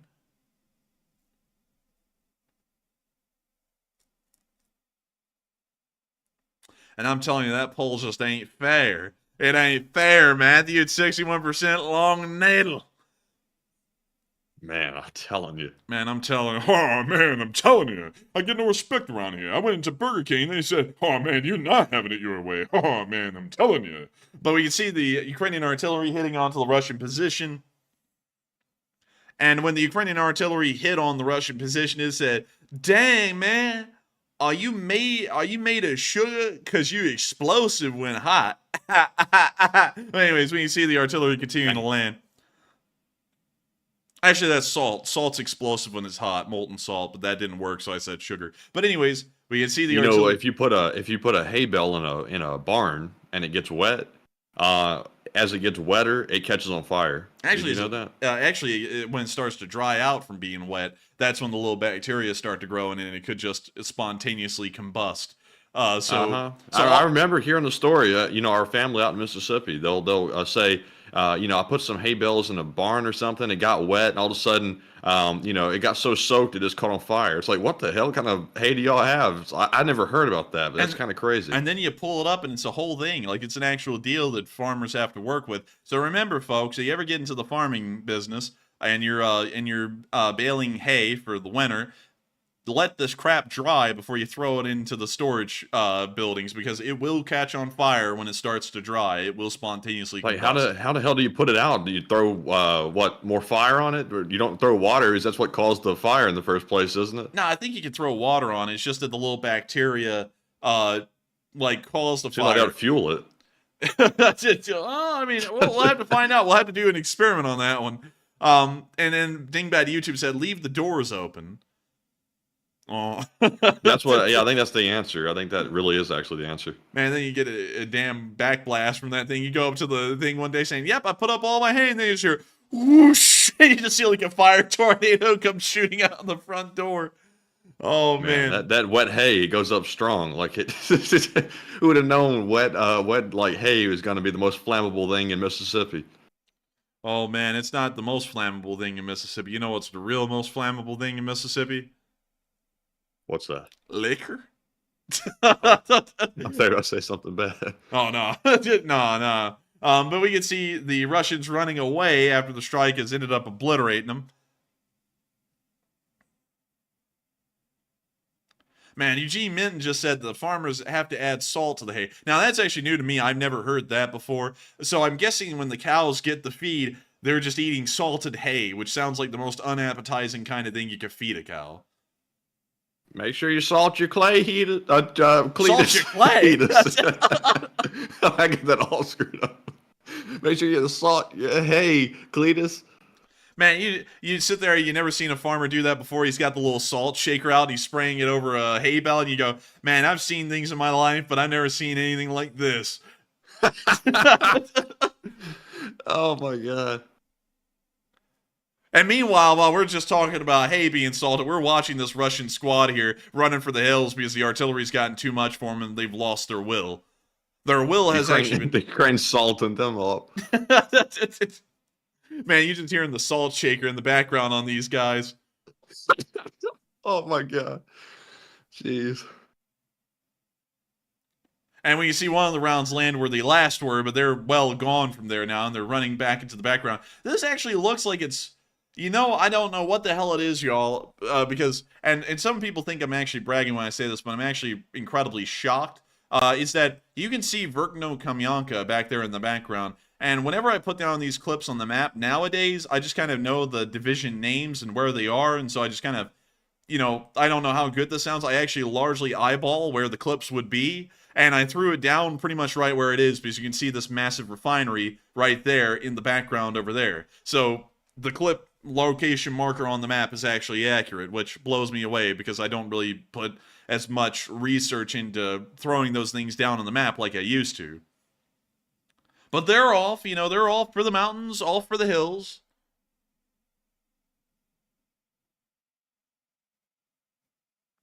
You see the artillery landing nearby over there.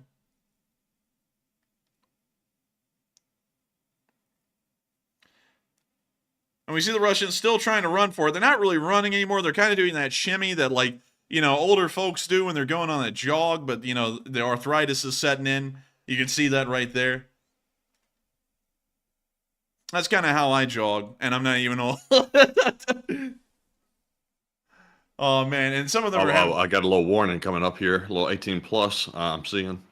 Well, hey, well, easy, man. I didn't see anything like that. I mean... It says it in the top corner of the screen. Well, man, you're not supposed to say that, Matthew. That's how we get in trouble. But anyways, well, you see them continue... Get off this.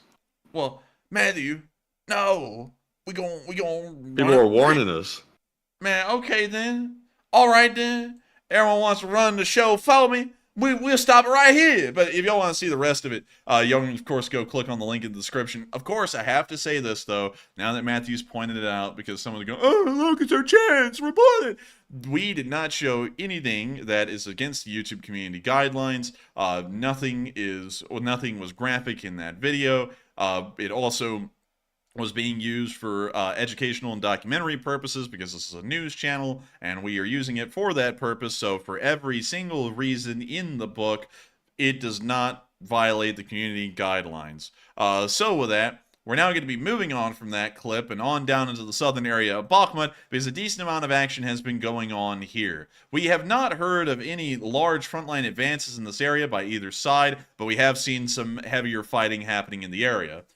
First off, at Dacha, we got to see a Sturm doing its thing, and the Russian Sturms are pretty formidable. They are upgraded MTLBs with an anti-tank guided missile system mounted to the back, and they're a potent weapon system. Take a look. Oh!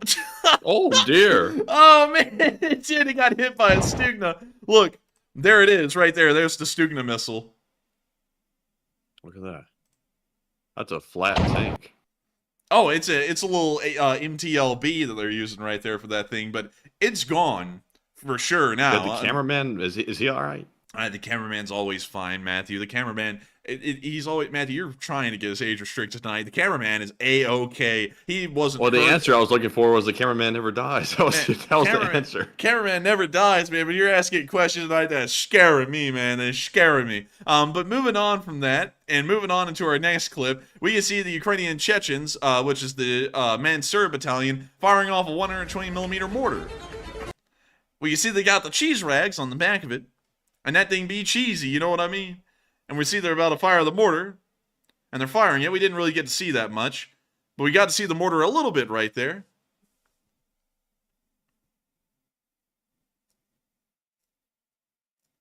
And we see that they actually have it mounted to the back of the van like a tulpan, but a lot smaller.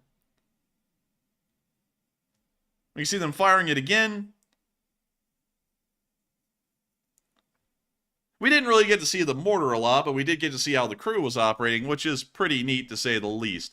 And so with that, of course, great to see that they were operating their 120mm mortar, and meanwhile at Mykolaiv Kadruha, we did get to see that another T-90M was targeted today and was taken out by the 3rd Brigade. Here's the clip. We can see the drone coming in on top of the T-90, hitting it, and then we can see a second one coming in and hitting that T-72.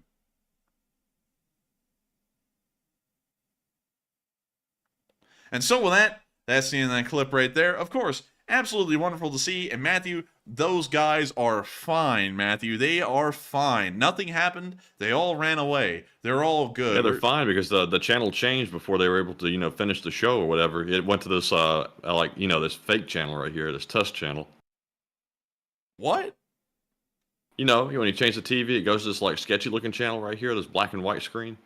You mean static? They changed the channel. Yeah, they changed the channel. The show was over. True, true.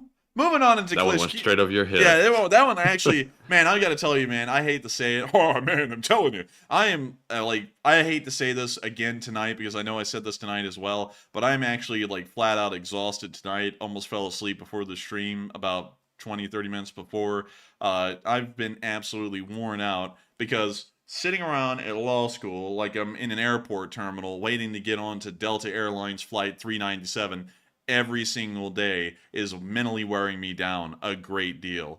So I'm well, hell, you know, when we start getting delirious, that's when the tiredom has hit maximum strength. It goes through like several phases. You start off being okay, then you go down to, I'm feeling a little bit tired, you know, Then you go down to, oh man, I'm exhausted, like you're falling asleep. Then you go down to the, like, rock bottom delirious stage where you're just like a nut, like kind of like I am right now. Man, I think we're both like that, man. We both that in a little wild. We've been acting spooky. But we see this Ukrainian here walking through the village of Klishkivka and showing what the village looks like. It's a 5-minute walk, and it's just him walking through the now liberated village of Klishkivka.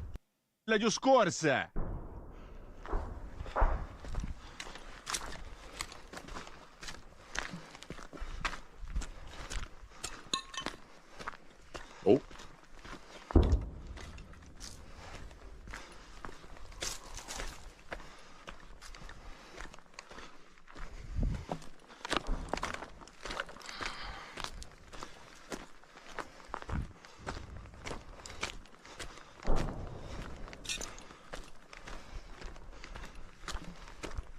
We see him walking around. We can see the debris of some of the DIY projects that the Russians were working on before they left. Did I say DIY? I meant DIY. But anyways, we can see him continuing to walk through the village.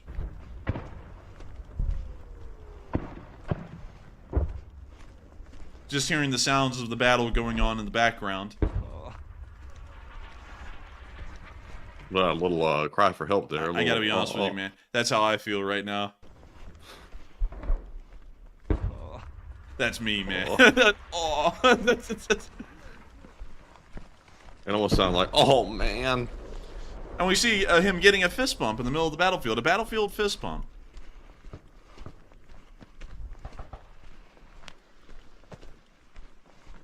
I have a feeling this guy's kind of walking around like in a bit of a daze, like he's not sure what he's looking at or something with the way he's just casually walking. Nah, man, this is just a battlefield. You know what I mean? Roll he's trying credits. to take it all in. Man, he's just soaking it in, you know? See, he's not dazed. He's putting out full sentences here.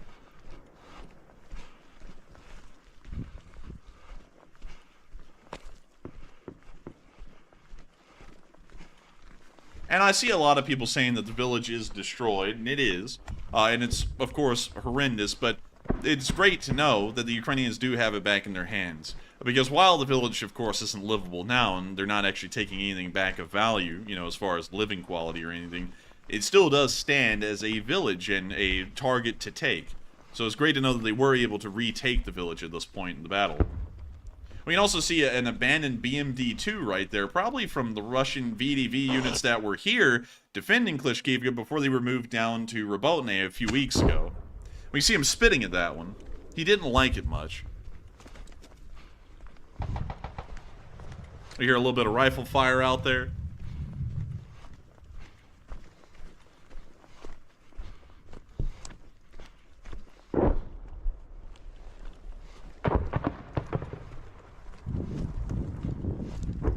Now we can see him taking a right turn down another road. We can see the ridge behind Klishchiivka back there that the Russians were once on and got pushed off of.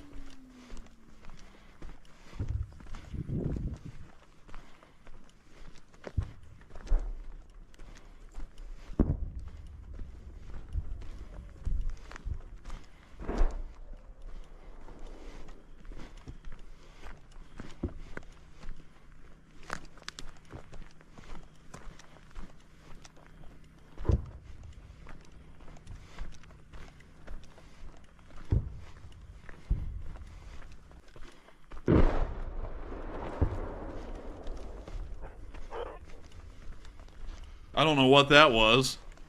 Sound like a creature.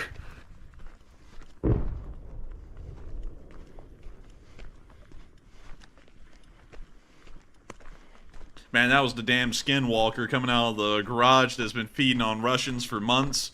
Oh!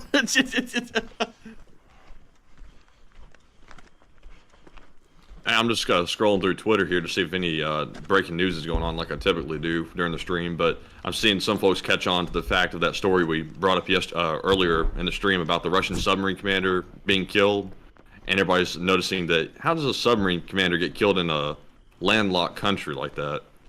Man, he be swimming. That's it, man. Submarines are in the oddest of places nowadays, you know? I mean, hell, didn't the Russians lose a submarine on dry land? Yeah. I mean, hell, who's to say a submarine captain can also be lost on dry land?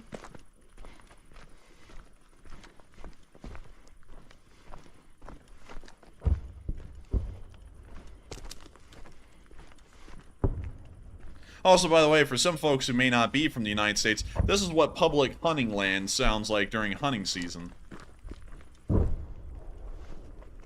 know, folks out there with their mortars trying to blast a deer. I pity the fool. But anyways, interesting to see the village of Klishchiivka now liberated, and of course, while largely destroyed, it is great to know that it is back in Ukrainian hands, regardless of its condition. Moving on out of the Bakhmut battlefield and on down towards the south, we also got to see a clip from the area around Stary Mayors today of an Mi-8 firing off its Raketa into the distance against Russian forces. Check it out.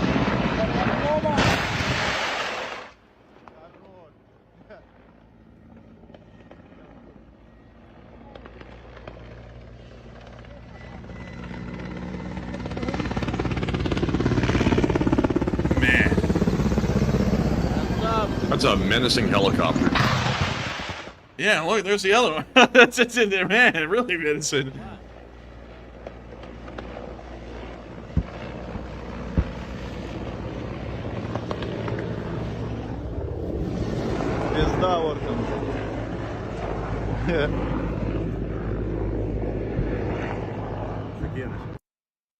And so with that, that's the end of the clip right there, but really interesting to see those Mi-8s providing support for the infantry on the ground.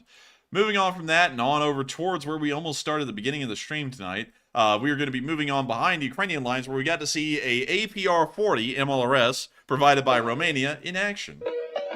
Chad music ensues. When you see the Ukrainians setting up their MLRS here and getting it on the way, we now see the interior cab view here, and I bet you they're firing off the rockets right now. Man, that must feel pretty cool to like sit in the cab while the thing's firing like that. Man, I bet you. I bet it's really cool. I sound so damn out of it right now, man. I know I sound out of it, and I'm sorry to everyone for that. I apologize so much. and then I stand my ground so much. That's such a we do both at the same time. But with that, that's the end of that clip, and great to see an APR-40 from Romania being used by the Ukrainians. Meanwhile, near Konstantinivka, not the Konstantinivka up here. No. The Konstantinivka in Zaporizhia. Yeah. See, they actually name a lot of their towns the same things from oblast to oblast. But we got to see a Russian vehicle destroyed by a HIMARS. Poof! And there it goes.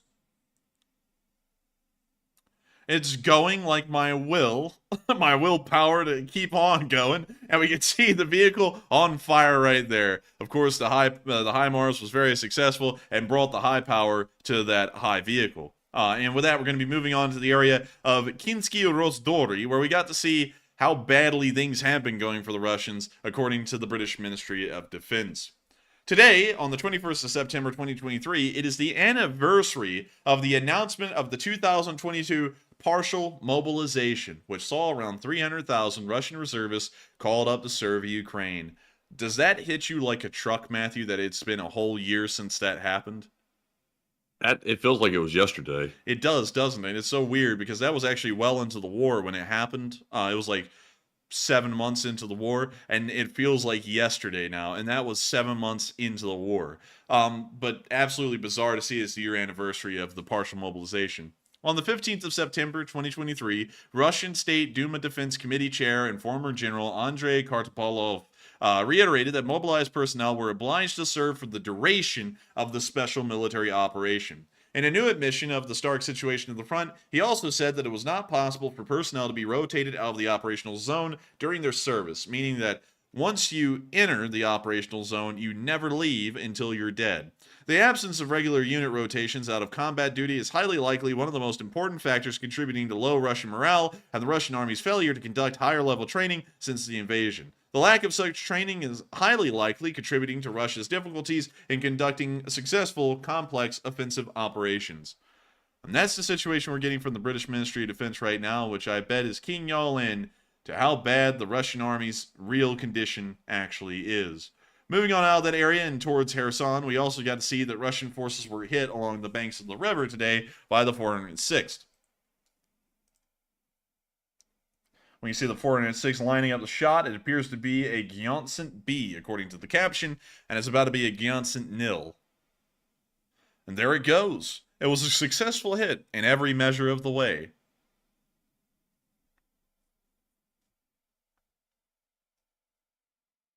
And with that, that's the end of the clip. But a huge credit to the 406 for getting a Gyantsant B today. And moving on into the area of Cherkasy, we also heard of Russian missile attacks pummeling Ukraine overnight, and of course once again continuing the reign of terror that the Russians have been perpetrating onto the Ukrainian public for some time. United 24 made a short clip about this.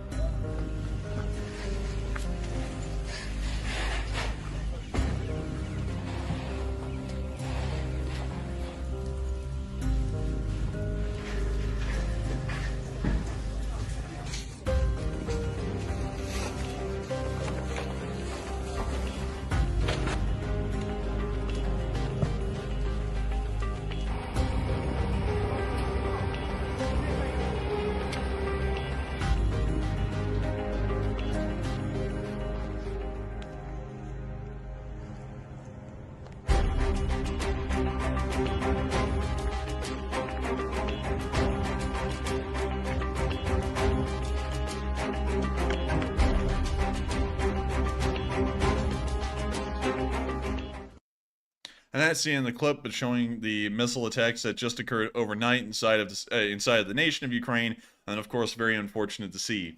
Out of the 41 missiles that were fired by Russian air forces and ground forces and naval forces last night, 36 of the 41 missiles were shot down. However, 6 of them made it through and ended up hitting the cities of Cherkasy, Kyiv, and several others.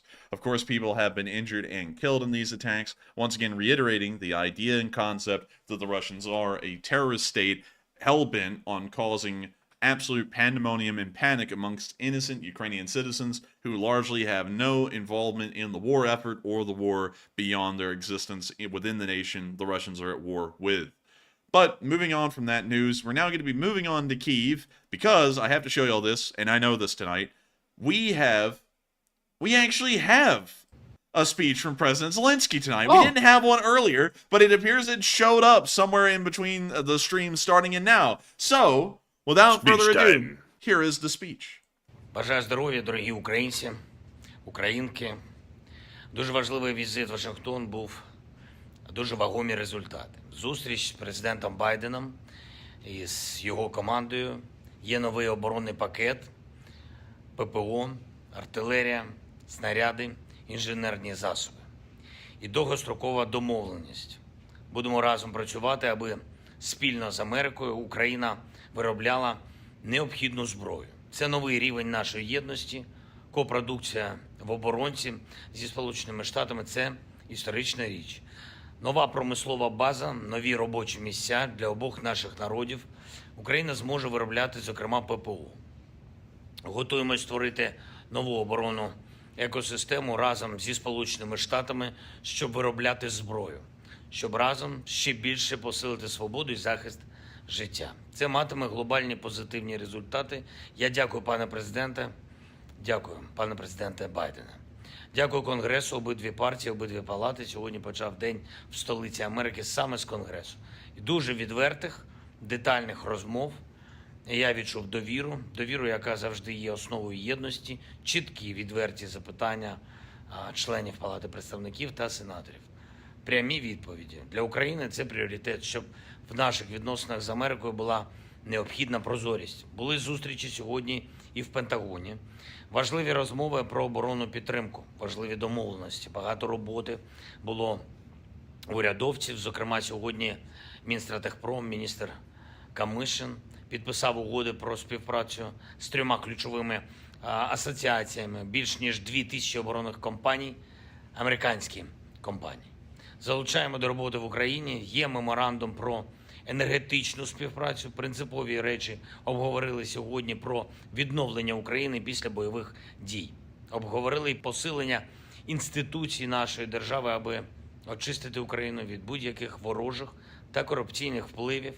Є ціннісне рішення про повернення Україні вкрадених окупантами артефактів, предметів скіфського періоду. І свої важливі заходи були сьогодні у першої леді, зустріч із першою леді Америки, з Джилл Байден, і Джорджтаунський університет, зустрічі зі студентами, поширення нашої культурної дипломатії, 40-ва українська книжкова поличка. І потім вже ввечері разом з Оленою звернулись до усіх американців і до політичних лідерів, до членів Конгресу і до звичайних американців, які зробили стільки надзвичайних речей заради допомоги нашим людям, українським дітям, нашим українським родинам і нашим воїнам. Я дякую тобі, Сполучені Штати, дякую тобі, Америка. Продовжуємо працювати заради посилення України. Дякую усім, хто нам допомагає. Слава усім нашим воїнам. Обов'язково переможемо. Слава Україні! And Heroam Slava. And with that is the end of the speech from President Volodymyr Zelensky, and that ends the halftime show right there. The fun has only just begun, as we're now about to be moving on into the next part of the stream, where we get to talk to each and every one of y'all. And I say this a lot. I say that this is actually our favorite part of the stream, and I do not kid.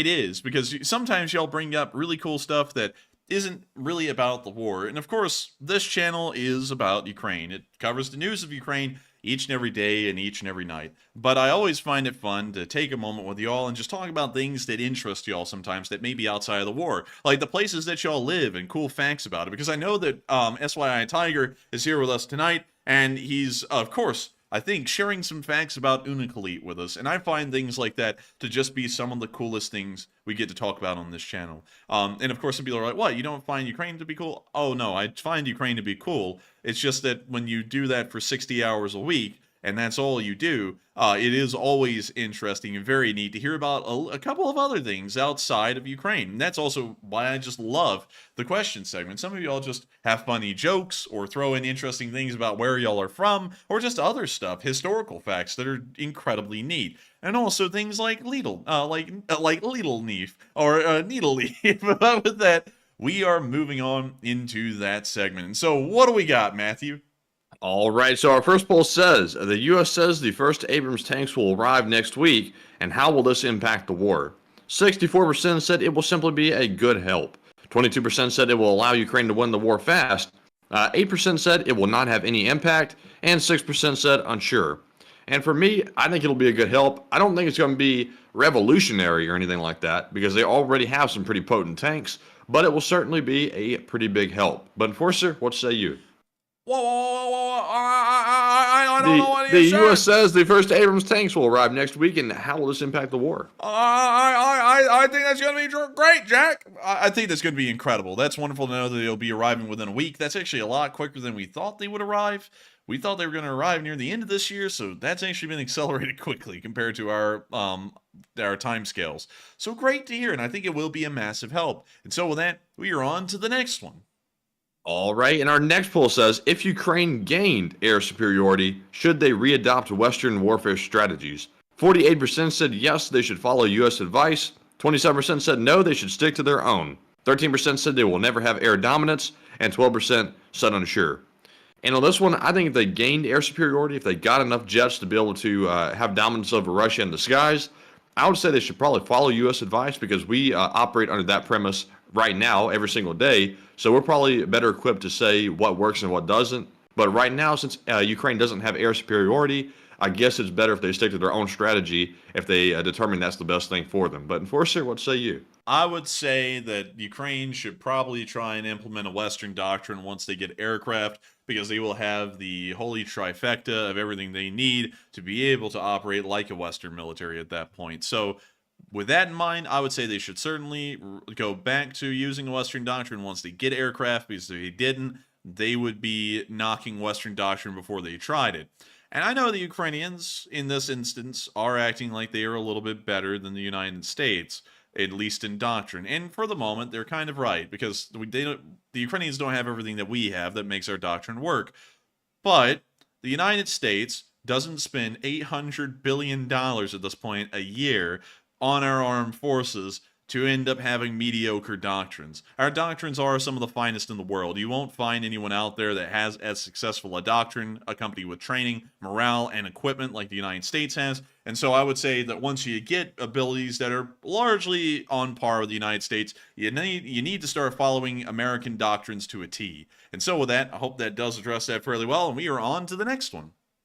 All right, and that was our last poll for now, so we're moving into our Super Chat questions. And up first, we have a 200... Bless you. Good Lord. We have a $200 Super Chat from Snow White. And thank you very much, Snow White, for that very generous support, massive support, and single-handedly helping to keep the channel running. And it said, Enforcer and Enforcer Matt, thank you for the work you do, and without your mission, I fear that Ukraine news could become a story in the news cycle, and this is a vicious, high-level problem, and it helps people like me know whose balls to twist. While I try to hold back those things. Gracias por todo, Julia. Man, you just said Toto like it was a dog. Come here, Toto. I did. Oh, man, but I thank you so much, Snow White. Or should we call you Julia? And I think we'll call you Julia from now on, because I think that would be nice to call you by your actual name if that is what that is for. But thank you so much for the massive amount of support, Snow White, a.k.a. Julia, for helping the channel to keep on running. And thank you for giving us some high praise and supporting us to help us to keep this thing running. It's something very hard to think about with how this channel runs. And it's actually something that we've gotten a lot of crap for, and we still get a lot of crap for it to this day, because we don't run like other YouTube channels.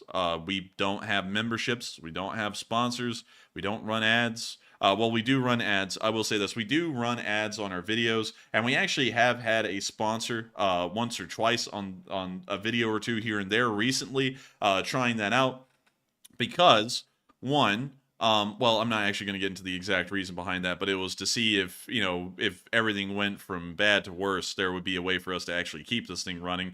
But nevertheless, this stream runs entirely, well, this entire channel, even the short war summaries, run entirely off of the super chats that y'all send in here. Y'all make it possible for us to dedicate every single waking hour of our lives outside of law school and eating and sleeping to this show. If it wasn't for y'all's support, this wouldn't be possible, and we wouldn't be able to make this the primary focus of our channel, and we wouldn't be able to do the kind of work that we do.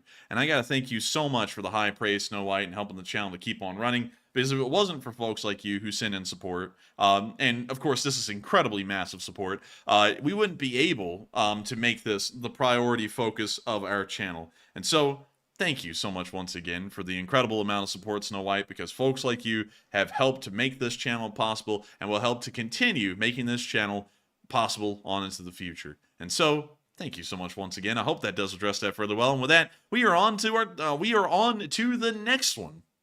All right, and the next one is also a massive $200 donation. This one is from Per Beltran, and I believe that is their first time ever putting in a super chat, and it is a massive one right off the bat. And thank you very much, Beltran, for that very generous support.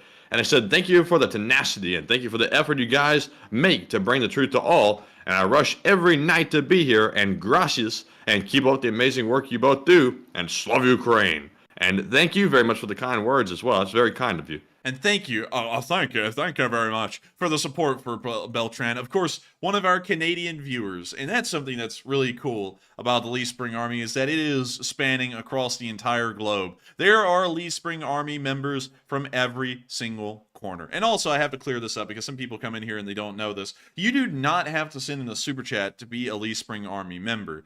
You just have to say you're a part of the Lee Spring Army, and that's really the whole joining process. That's it.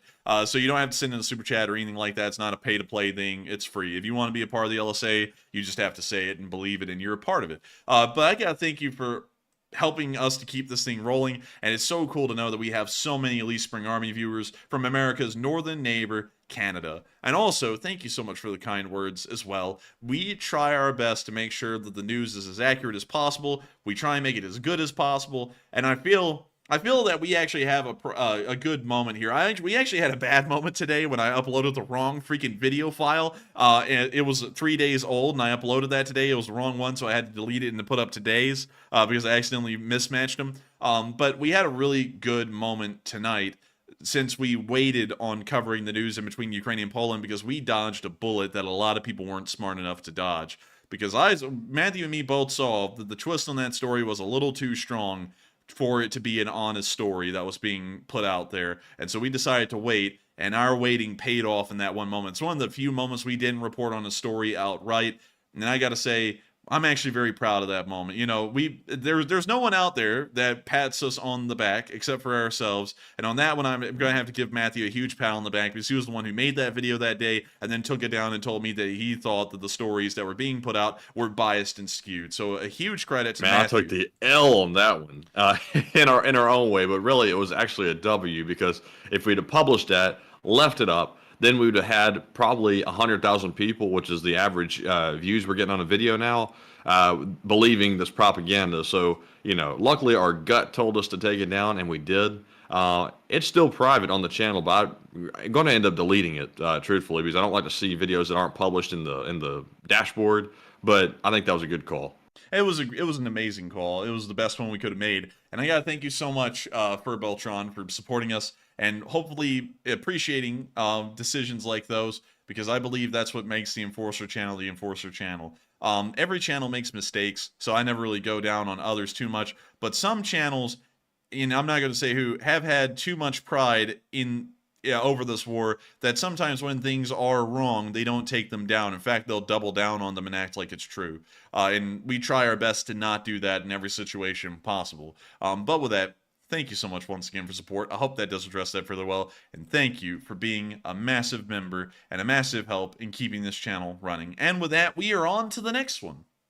All right, and our next super chat goes to Brian Rowland, who puts in a $50 donation. Also very generous support, and thank you very much, Brian, for that. And he says, you two sound like you're arguing about your favorite Hobbit. Last name with the pine debate. Well, I think you're in support. That's one thing that I get pretty adamant on is my trees. Trees are something that I actually had to learn about and is ingrained in my head, like the price of cubic board foot per board foot lumber crap from like 2019. It's still stuck in my head. But I got to thank you so much for the support. And it kind of did sound like that. We were actually getting pretty heated about pine leaf and pine needle.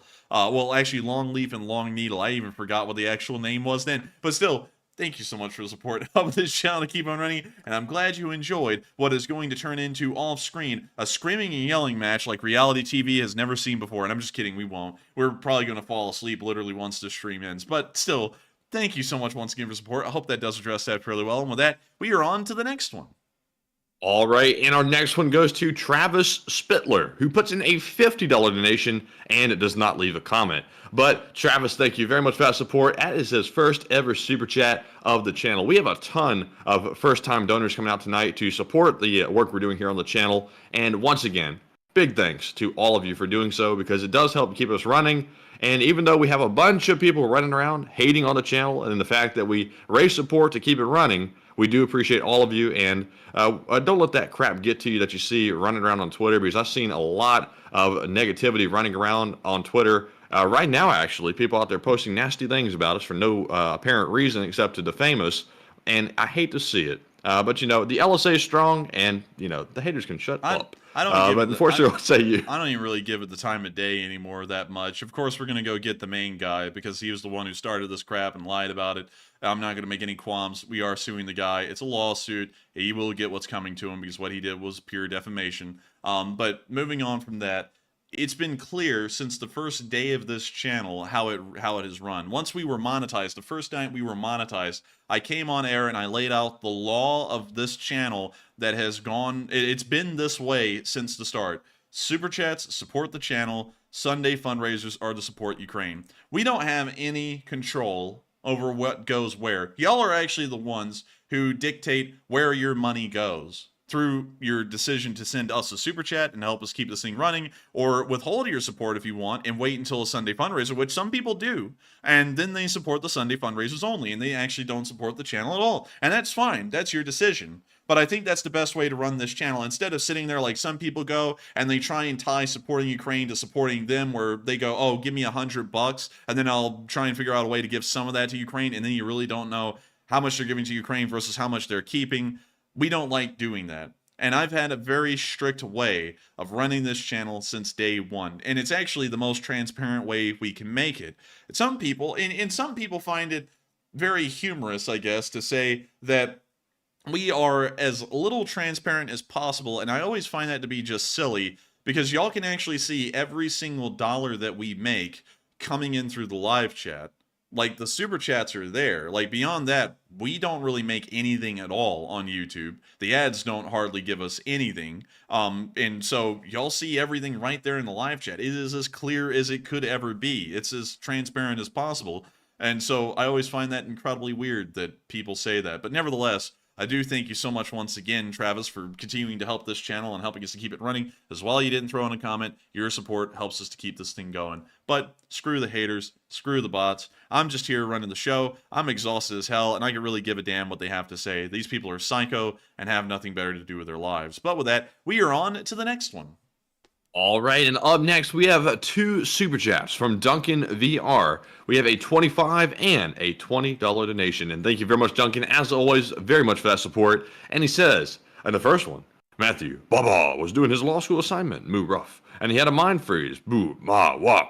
Only thing he could do is write down Baba was bamuba, don, don, quack, quack, oink. Enforcer's favorite German word. How do you spell it? Ba moo ba. Ba moo ba. Rough woof.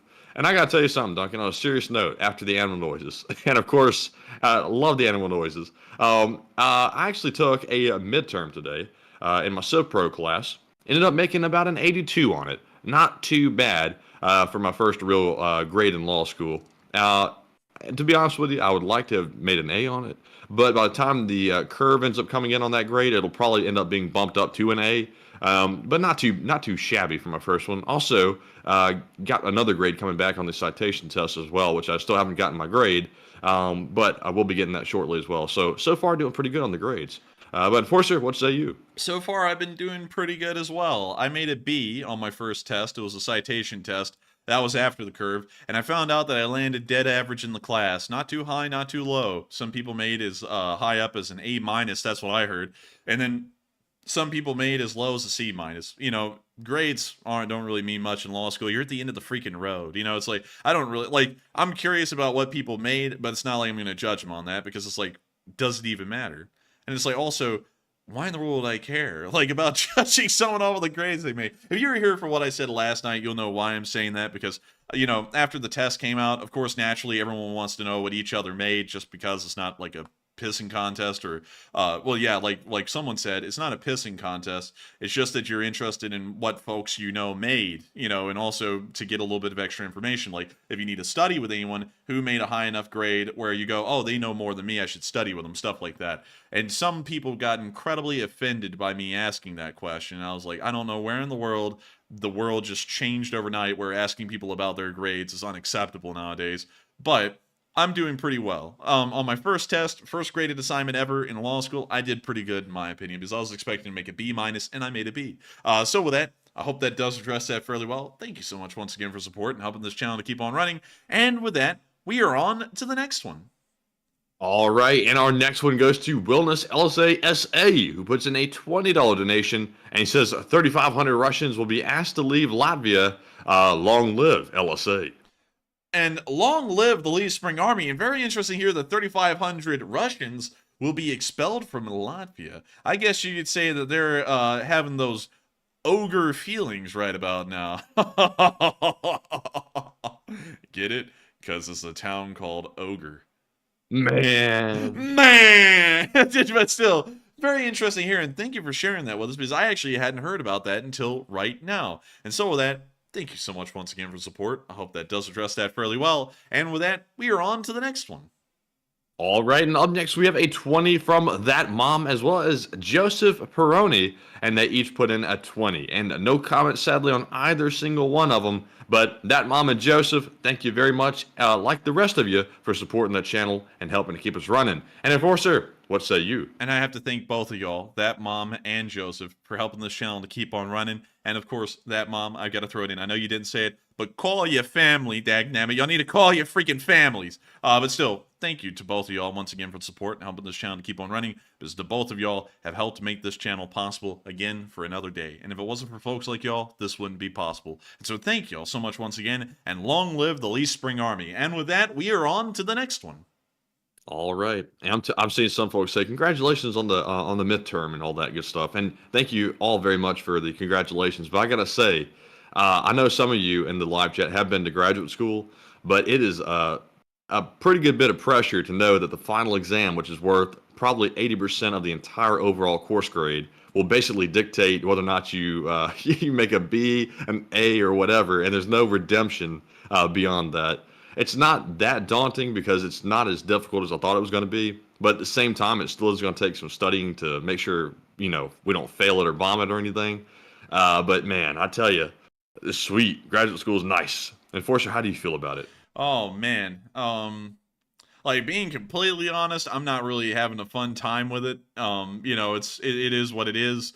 Probably not having a fun time with it because, to me, people are just taking it way too seriously. You know, it's grad school, I get it, but at the same time, it's like there's a thing about taking it too seriously, and a lot of people are taking it too seriously for my taste. I'm into taking things pretty relaxed because I got so much going on. I don't want to sit there and freak out about everything, because then I would literally just jump off a bridge or something. So, you know, when I'm like just kind of like relaxed and other people are just on edge, it honestly makes it a very unenjoyable experience. The amount of waiting I have to do in between classes is like an hour or two in between classes. You can't leave because there's no freaking parking like there is at every university. There's never enough parking.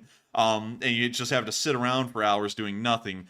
It is horrendous. Like, I've got to be honest with you all. I had an optimistic outlook going into this. I'm absolutely not enjoying it at this point, but it's something I have to do. Man, I'm just trying to get the degree at this point. Like, I'm just trying to get the JD. That's it. Man, if I could speed this process up, I would. That's what I'm trying to do too, man. But I'm thinking about the 5 other semesters I have to do with this, and I'm like, goodness gracious, when will it end? Because it's tough. it's not tough like in learning or anything. It's just tough in the amount of freaking time that I feel like it's just being wasted at this point in between the classes. It just kills me. But anyways, with that, we are on to the next one. And the next one goes to David Bradley, who puts in a $20 donation and says, "Keep on running." And I'm going to start walking, I'm telling you. Man, and thank you for the support, and thank you for telling us to keep on running. I feel like Forrest Gump at that part of the movie where he just started running. But still, thank you so much once again for the support and helping this channel to keep on running, because we will make sure to keep the lights on and to keep it running. And so with that, thank you so much once again. I hope that does address that fairly well. And with that, we are on to the next one. And the next one goes to SY Tiger 907, who puts in a 20 as well and says, "Kinda tired today. But tomorrow I'm going home. Yay. I met a friend from high school days here in Unakleet and was cool. And we're both like 28 and haven't seen each other since graduation." I gotta say, that is crazy. You meet a high school friend out there in Unakleet, which is like in the middle of nowhere. That is like perfect timing, I gotta say. But Enforcer, what say you? Man, the only other person in that whole town is a high school, is his high school friend. But I'm just kidding. That's really cool to hear. And also great to hear that you'll be leaving Unakleet tomorrow, he said? Yes. Good, because I would love to know that you're actually somewhere in civilization for a little bit, because I bet it is tough paying $26 for a pack of pizza rolls up there. But still, thank you so much once again for support. Really cool to hear you've had a good day, and I hope your days are only better going here forward once you return back to the mainland or back to Anchorage. Hopefully that's where you're going, because that's where you're from, and it's a nice place. It's one of the nicest places in Alaska. But still, thank you so much once again. I hope that does address that fairly well. And with that, we are on to the next one. All right, and the next one goes to Luke Buxo, who puts in a 20 and says, "Hi, Enforcer and Enforcer Matt, and can I please get your best..." What's going on, Jack? Come on, man. Love the streams and keep it up. Slow Ukraine. Long live the LSA. And I was in the hills with Xi Jinping, you know. Anyway, you know, You're a lying two-faced pony soldier. Don't push up, fatty. My boy Bo. Man, you gotta put that emphasis on that B, man. You gotta make it sound like that B is coming out like, "What's up, B?" You gotta say that, "My boy Bo." It's like, damn. But still, thank you so much for the support and helping this channel to keep on running. And I hope you enjoyed both of us doing that for about a solid minute. And so with that, thank you so much once again for the support. I hope that does address that fairly well. And with that, we are on to the next one.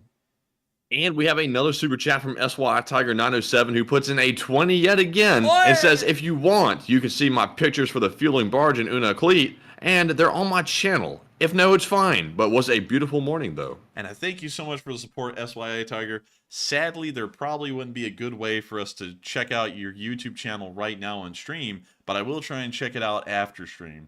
But I do thank you so much for the support, and I will check it out because I want to see what Unakleet looks like on the ground, not in Google Pictures, but on the actual ground. Because, like, the way I imagine that beach to look like is it's just, like, there's hardly even a drop-off. It's just water, and then it just goes on forever. That's what I'm, like, imagining the place to look like. But there is a road on that beach. We could just get the answer right here.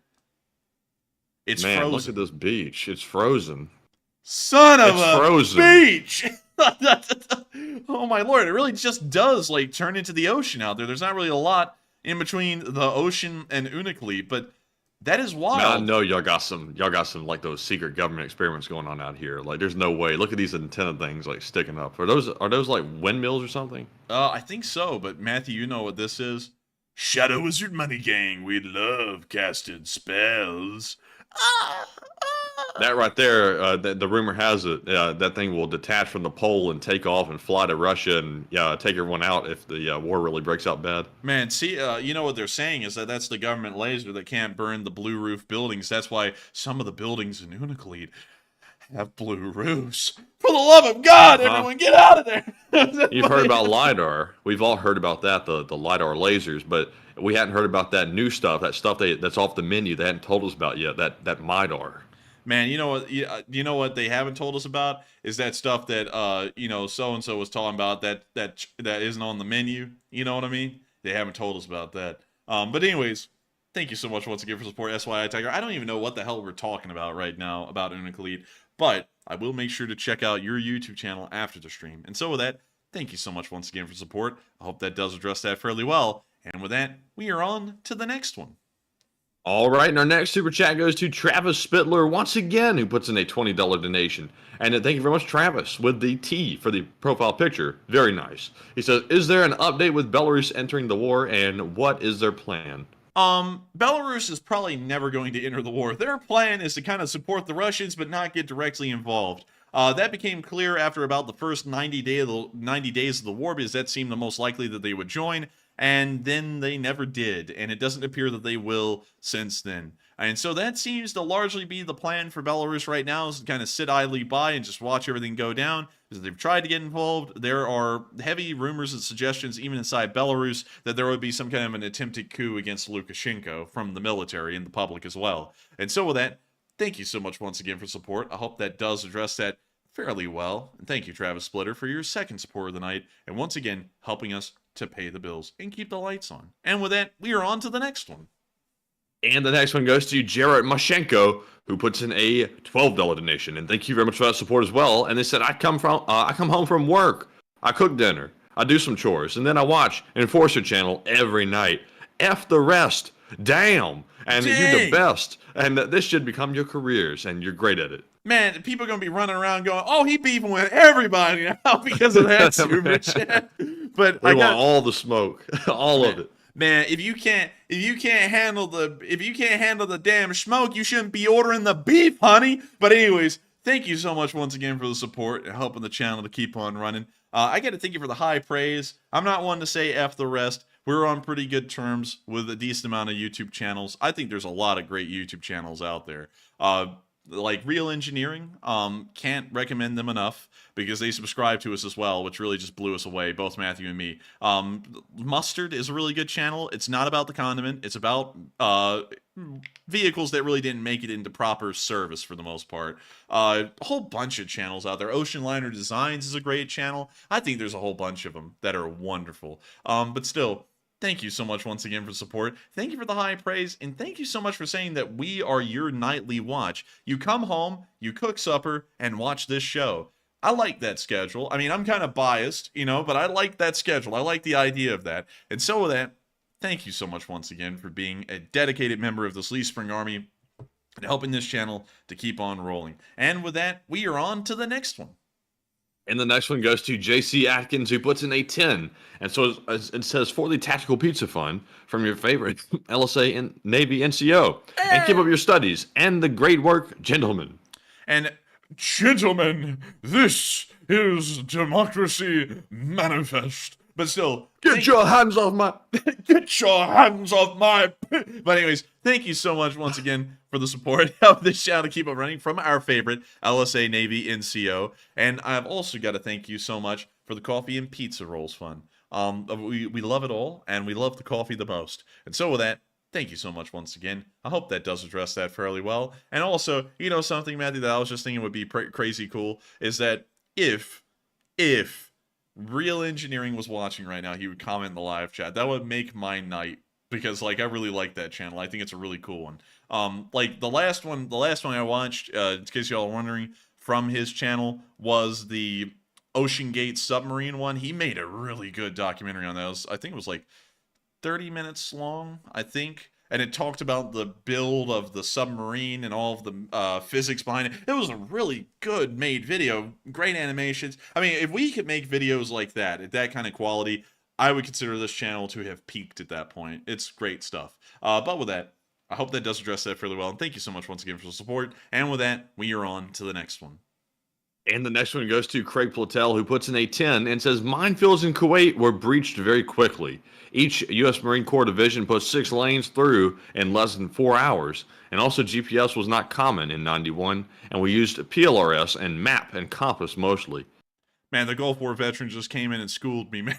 He's like, you're wrong. And I am wrong. You were correct on that. And I gotta thank you for the support. They did clear some lanes, but I gotta tell you this: have you ever tried to clear a lane on Highway 280 here in Birmingham in the middle of rush hour traffic? I'm telling you, that's a tough job, and I gotta have a lot of respect for the coalition forces that did that near Kuwait, because I know how tough it is to clear a lane, and they cleared 4 of them. Each one of them did. Pretty impressive stuff. And so with that, thank you for the support, and thank you for clarifying that, because it sounds like largely I got most of that wrong, actually. And with that, we are on to the next one, but thank you so much once again.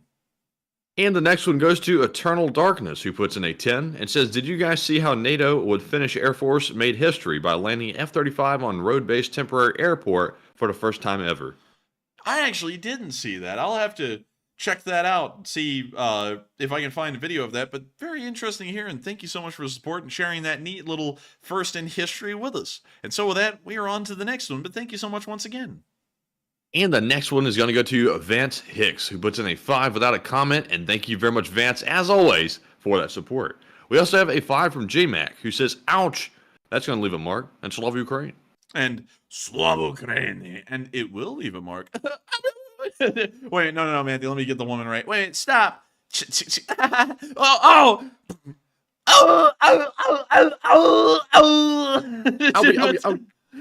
man. Oh, I can't breathe. Anyways, thank you so much once again for the support. I hope that does address that fairly well. Thank you for helping this channel to keep on running. And with that, we're on to the next one. And up next, we have a 10-pound donation. Pounds of 10. But from Butchie777, who says, if you need to kill some time between classes, read the book Hell Riders by Terry Breton. It's an incredible account of Battle of Balaclava and Sevastopol, and I couldn't stop reading it. And I thank you for the support, Butchie777, and I'll maybe look into reading some books like that. Of course, many people at law school, they deride me because I don't really read our assigned text too much. And that's because they're freaking boring. But nevertheless, I will make sure, and by the way, if any professors are watching, they're the best books ever. Like, they're more interesting than Grapes of Wrath. And so with that, moving on from that, I gotta thank you so much once again for the suggestion, and I will look into that and see about possibly getting that book. And so with that, thank you so much once again. I hope that does address that fairly well. And with that, we are on to the next one. All right, and with that, we're on to the next one, which is a Lion Super Chat, who puts in a 5 and says, general order for the great work. And thank you for the support, and thank you for enjoying the great work. But one thing I have to say is that we will never force people to support the channel. I think that's honestly, like, on my personal level, it's not, I don't like the idea of that. It seems pretty scummy to act like people must support a channel. Well, it sounds illegal. You can't force anybody to support anything. What are you going to do, twist their arm or something? What are you, a cop? What are you, a cop? But I don't like the idea of trying to like coerce people into supporting the channel. You know, like, I always that sounds illegal too. Well, you know, however you want to put it, like harassing people to try and make them support the channel. I don't really like the idea of that. So I'm never going to call a general order for super chats to support this channel, because I also feel like it's really self-entitled. Because if y'all want to support us and y'all feel like this channel is worth an amount, I would rather y'all make the decision than me be like, okay, everyone, you got to figure out how much it's worth and put it in right now. And I feel like that would be putting people on the spot. I don't like that.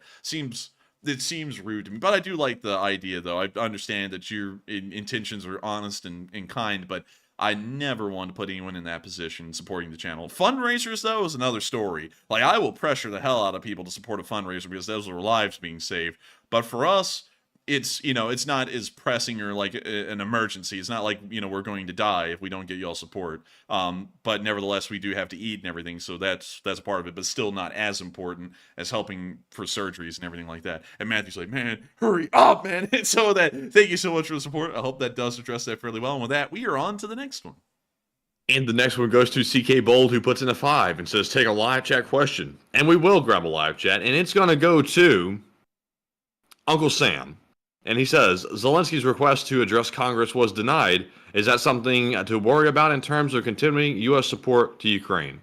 And no, it is not. It's a solely political decision. But Enforcer, what say you? Nah, it's largely just a little interior thing. It's not really a big deal. I wouldn't worry about it too much. And anyways, he already addressed Congress once before. You know, once you address them once, you kind of addressed them for all time. Like, that's why I got to be honest with y'all. I don't really get the point of State of the Unions, because you go in there, and you say the same crap that everyone's kind of been saying all year. So it's like, why say it to him? But anyways, thank you for the support. I hope that does address it fairly well, and I wouldn't get too worried about that much at all. And so with that, we are on to the next one.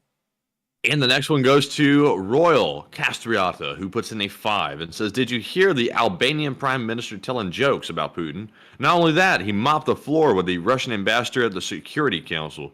I didn't hear him saying jokes, but I did hear him mop the floor. I did see and hear that. And so with that, thank you so much for the support. I hope that does address that fairly well. And with that, we are on to the next one. And we have a 2 from SYI Tiger 907, who says, chuff, chuff. Tigers are beautiful. And chuff, chuff, my boy.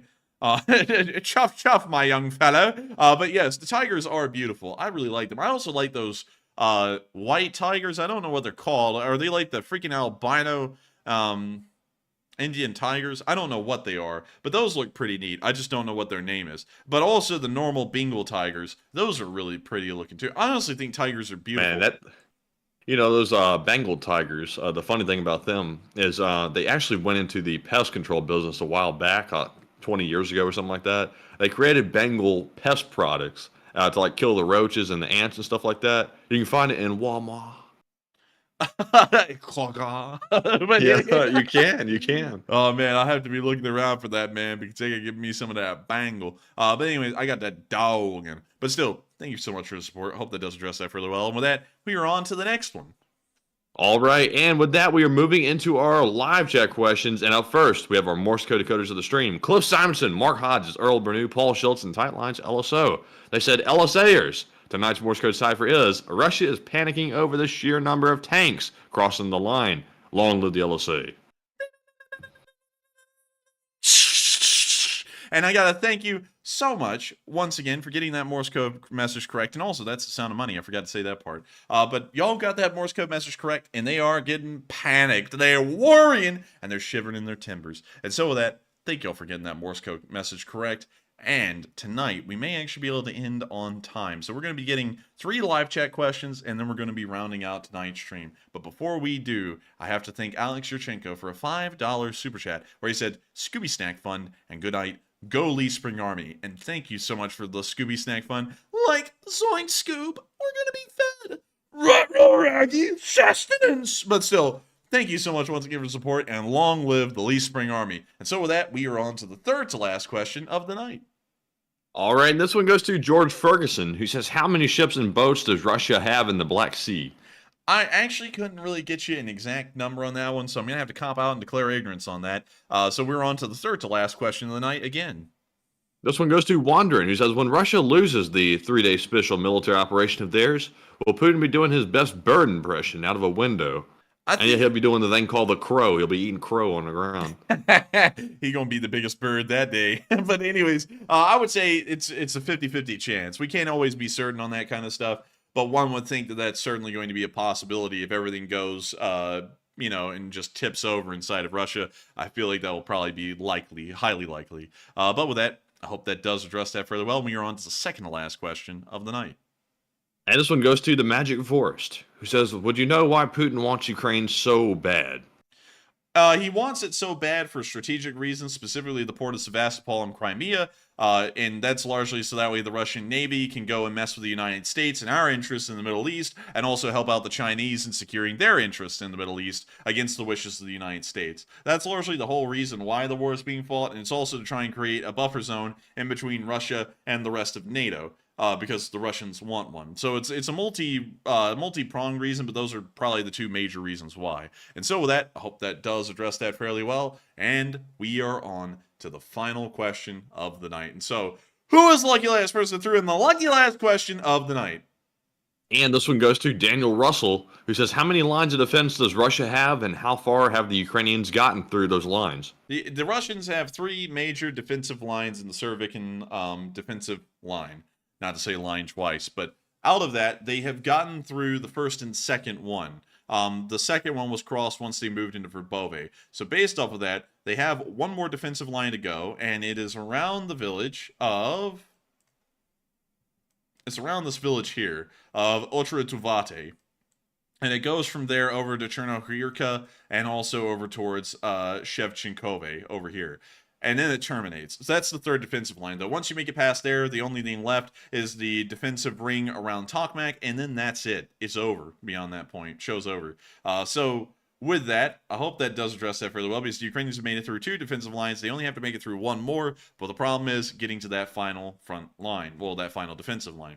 And so, with that, we have just ended tonight's stream. I've got to thank all of y'all so much once again for watching. It's been a massive honor and a privilege to be able to run this stream for all of y'all tonight. At the peak, there were 6,000 of y'all watching, and we're entirely honored to know that we were able to run the news for 6,000 of y'all here at a single time, and 27,000 of y'all over the length of this entire stream. If y'all did enjoy, make sure to hit the like button, make sure to comment once this becomes a video, once the stream ends, and also make sure to subscribe as well, because we run these streams 6 days a week at 10 p.m. Eastern Time, regardless of how exhausted we are, regardless of how tired we are, regardless of what's going on. This stream always runs 6 days a week. It's practically guaranteed, unless one of us gets really sick, and then the stream might be canceled for a day or two, which has rarely ever happened. But I thank you all so much once again for watching. Good night, good luck, stay safe, take care, Slava Ukraini, and long live the Lee Spring Army. The Lee Spring Army never dies.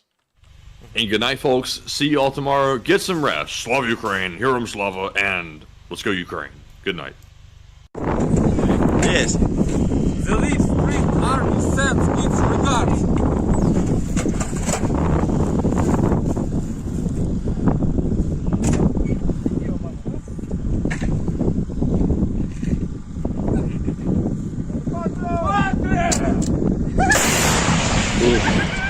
Русский военный корабль. Предлагаю сложить оружие и сдаться. Русский военный корабль, иди нахуй.